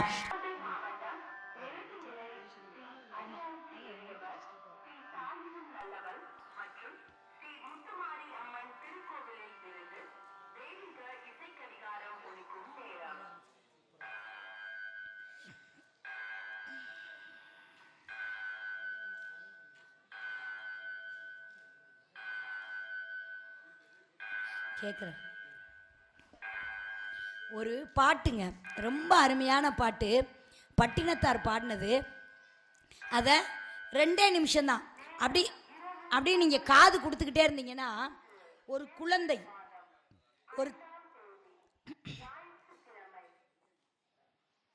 ஒரு தாயின் கருப்பைக்குள்ள போய் அந்த குழந்தை எப்படி வந்து எப்படி இறக்குது, அதுல இருந்து நமக்கு என்ன அறிவு இருக்குன்றத இந்த 2 நிமிஷம் பாட்டு அப்படியே என் கூட நான் பேசுறத கேட்டுக்கிட்டே இருந்தீங்கன்னா உங்களுக்கு நல்லா இருக்கும்.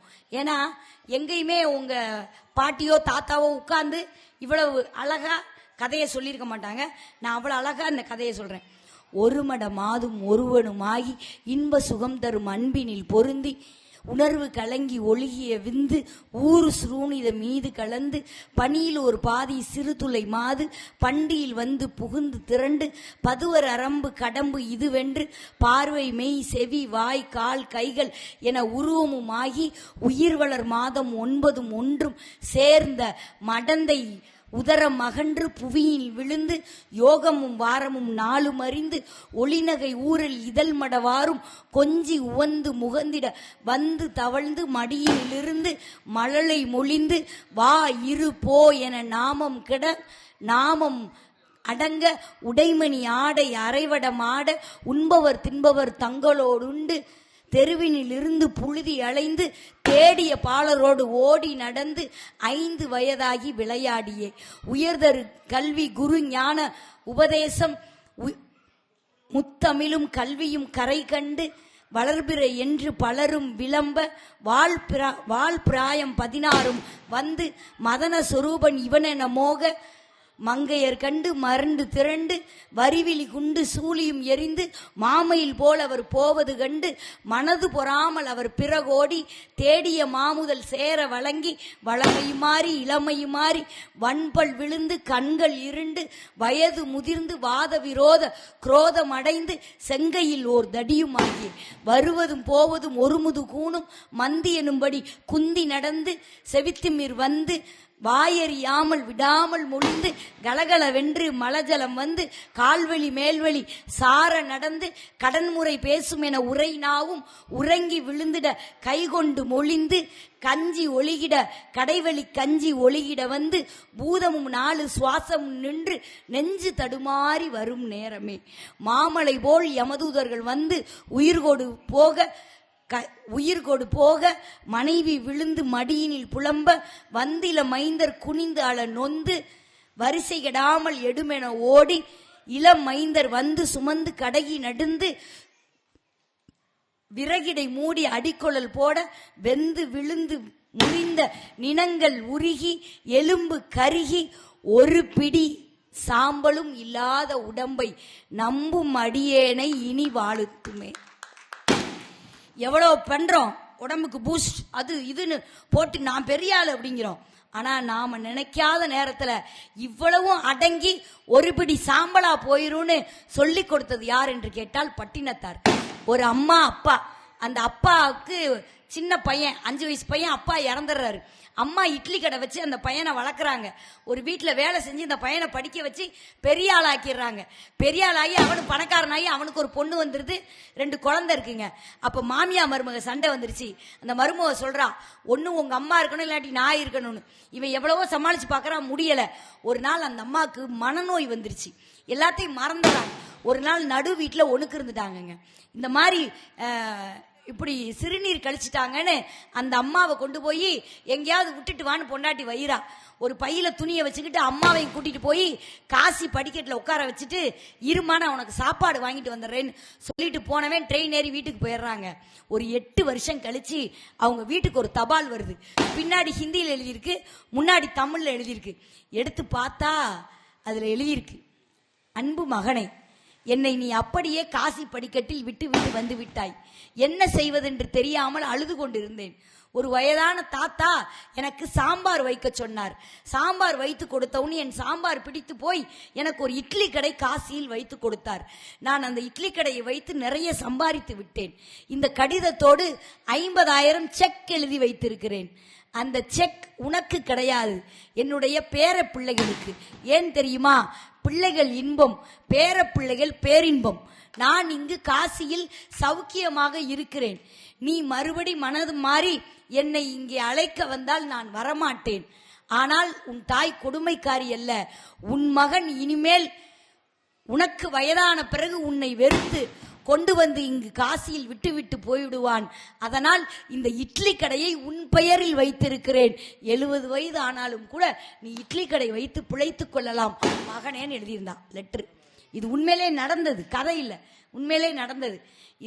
இது ஏன் சொல்றேன் அப்படின்னா, நல்ல அருமையான நம்மளுடைய முத்துமாரியம்மன் கோவிலிலே உங்களுக்கெல்லாம் ஒரு வேண்டுதல் தான். நிறைய பேர் வந்திருக்கிறீங்க, நிறைய இளவட்ட பிள்ளைகள் வந்திருக்கீங்க. எந்த ஒரு ஊரில் பெரியவர்களின் கண்களிலிருந்து கண்ணீர் வருகிறதோ அந்த ஊரில் மழை பொழிவதே கிடையாது.